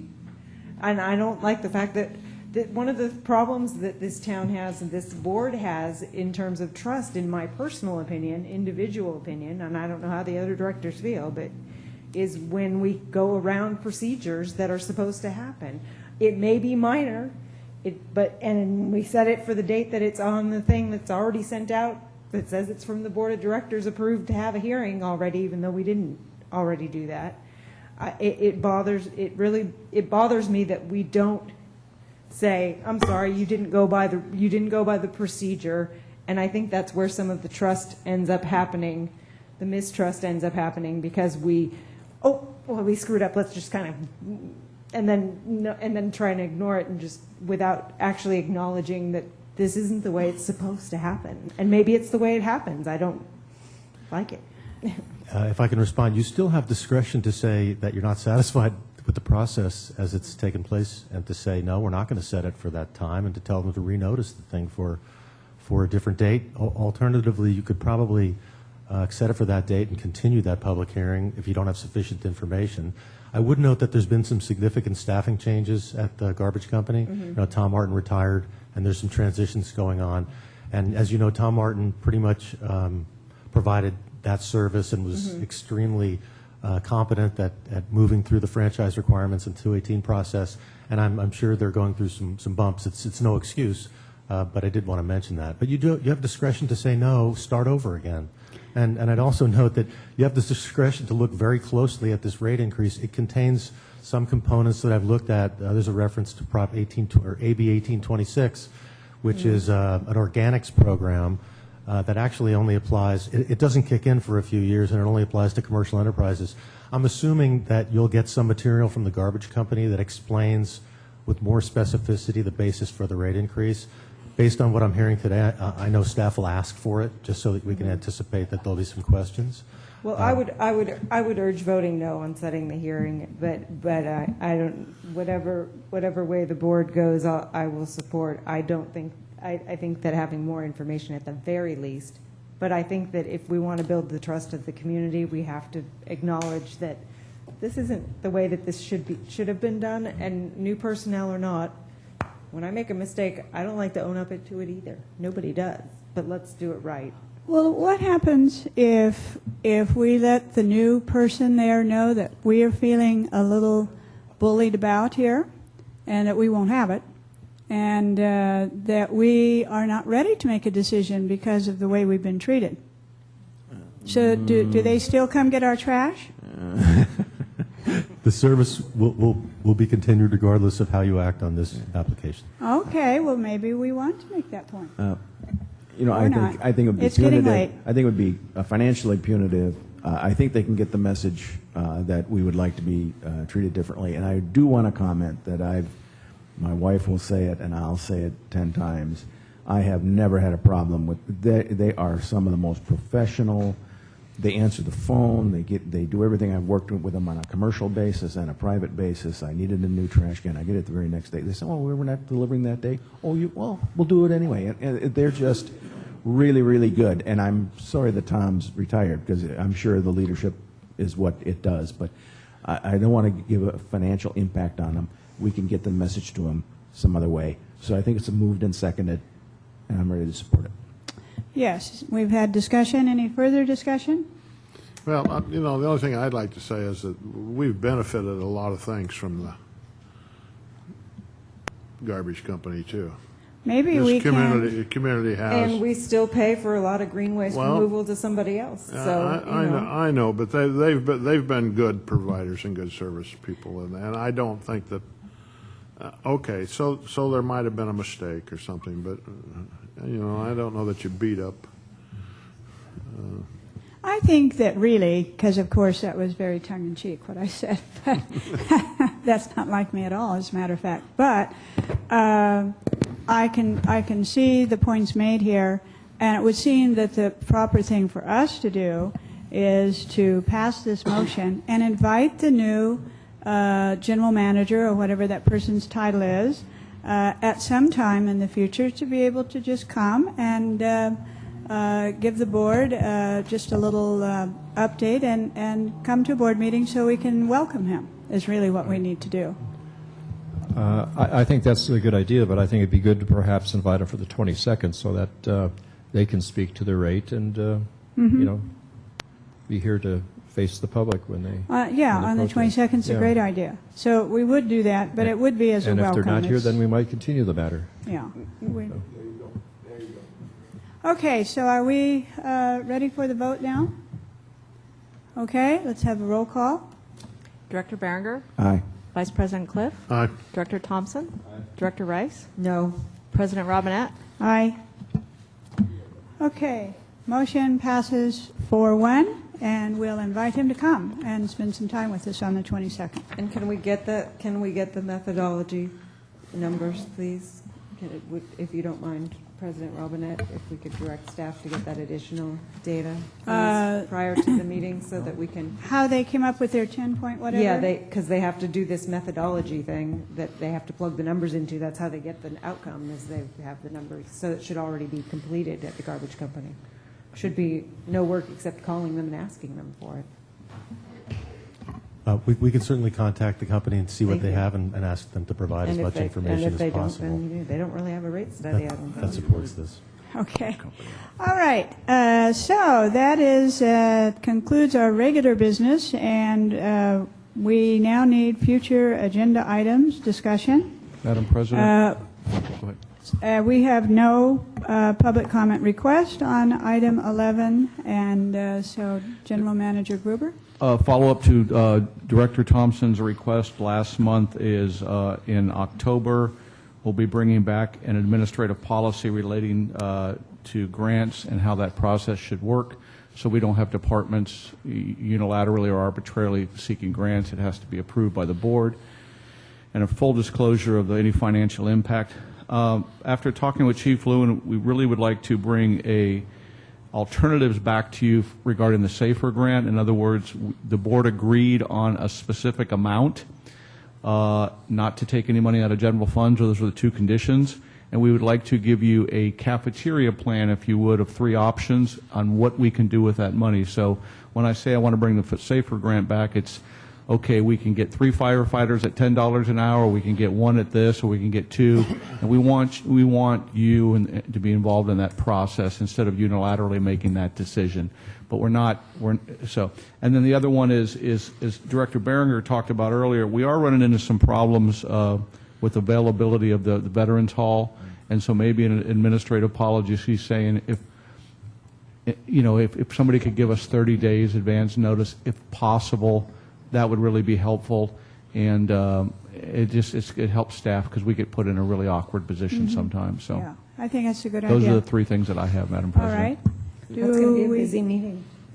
Director Barney? Yeah, I have one other thing. I kind of discussed this offline with one of the other directors, and I think we need a policy of how we communicate and when we communicate to the public. I noticed a press release went out in response to, I don't know, a New Times article or something, and if it's not an emergency publication, we should have some kind of policy where potentially even only one other director review it or something. It seems sometimes we're sending things out a little bit too much in haste without any review. It's just, I don't know, it's not really an agenda item necessarily, but if in time it becomes an agenda item, but the president starts thinking that it needs to be, it's something we should look at.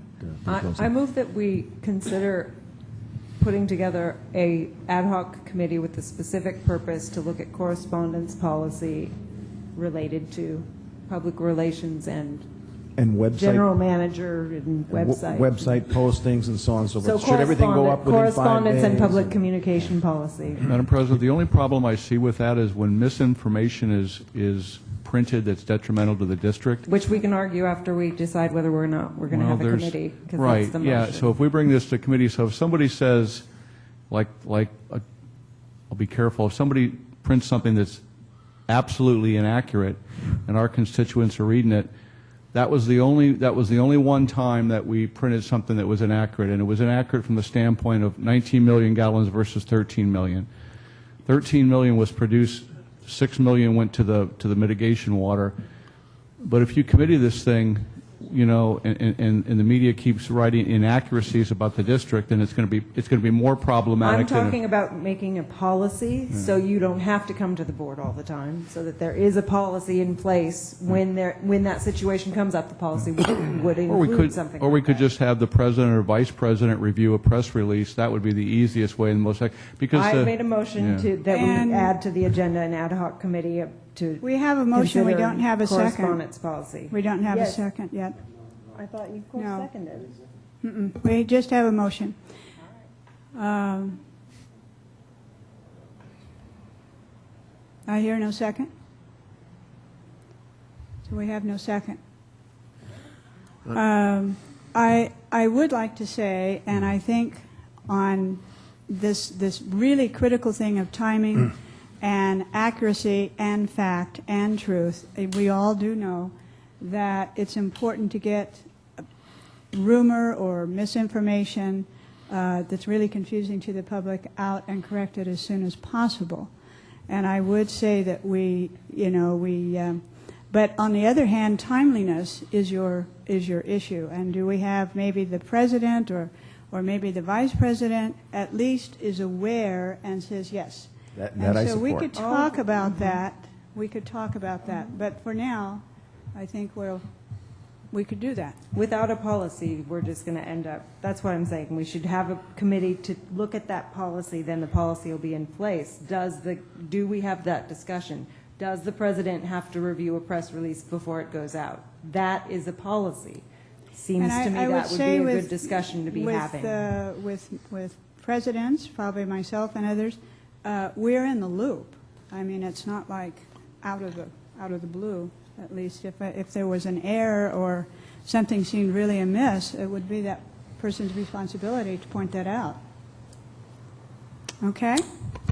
Yes. I have an item that needs to be added to the next agenda, but before I tell you what that item is, let me take a little bit of personal privilege and read a letter.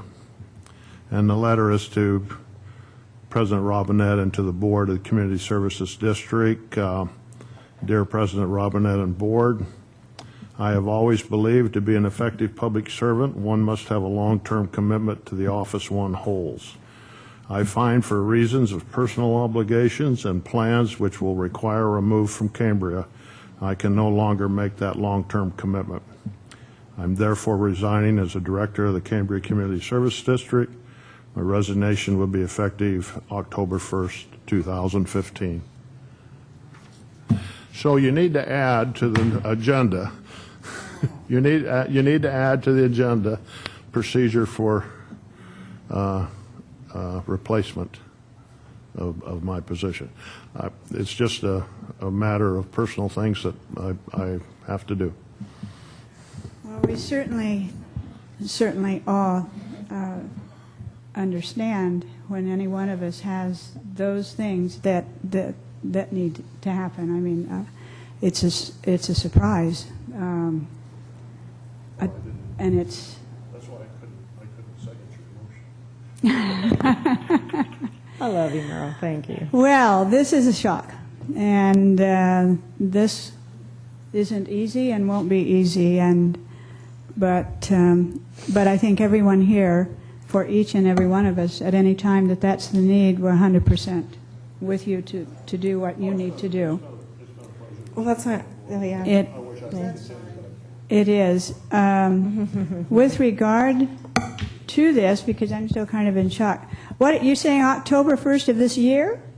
Yes, you are. I know you are.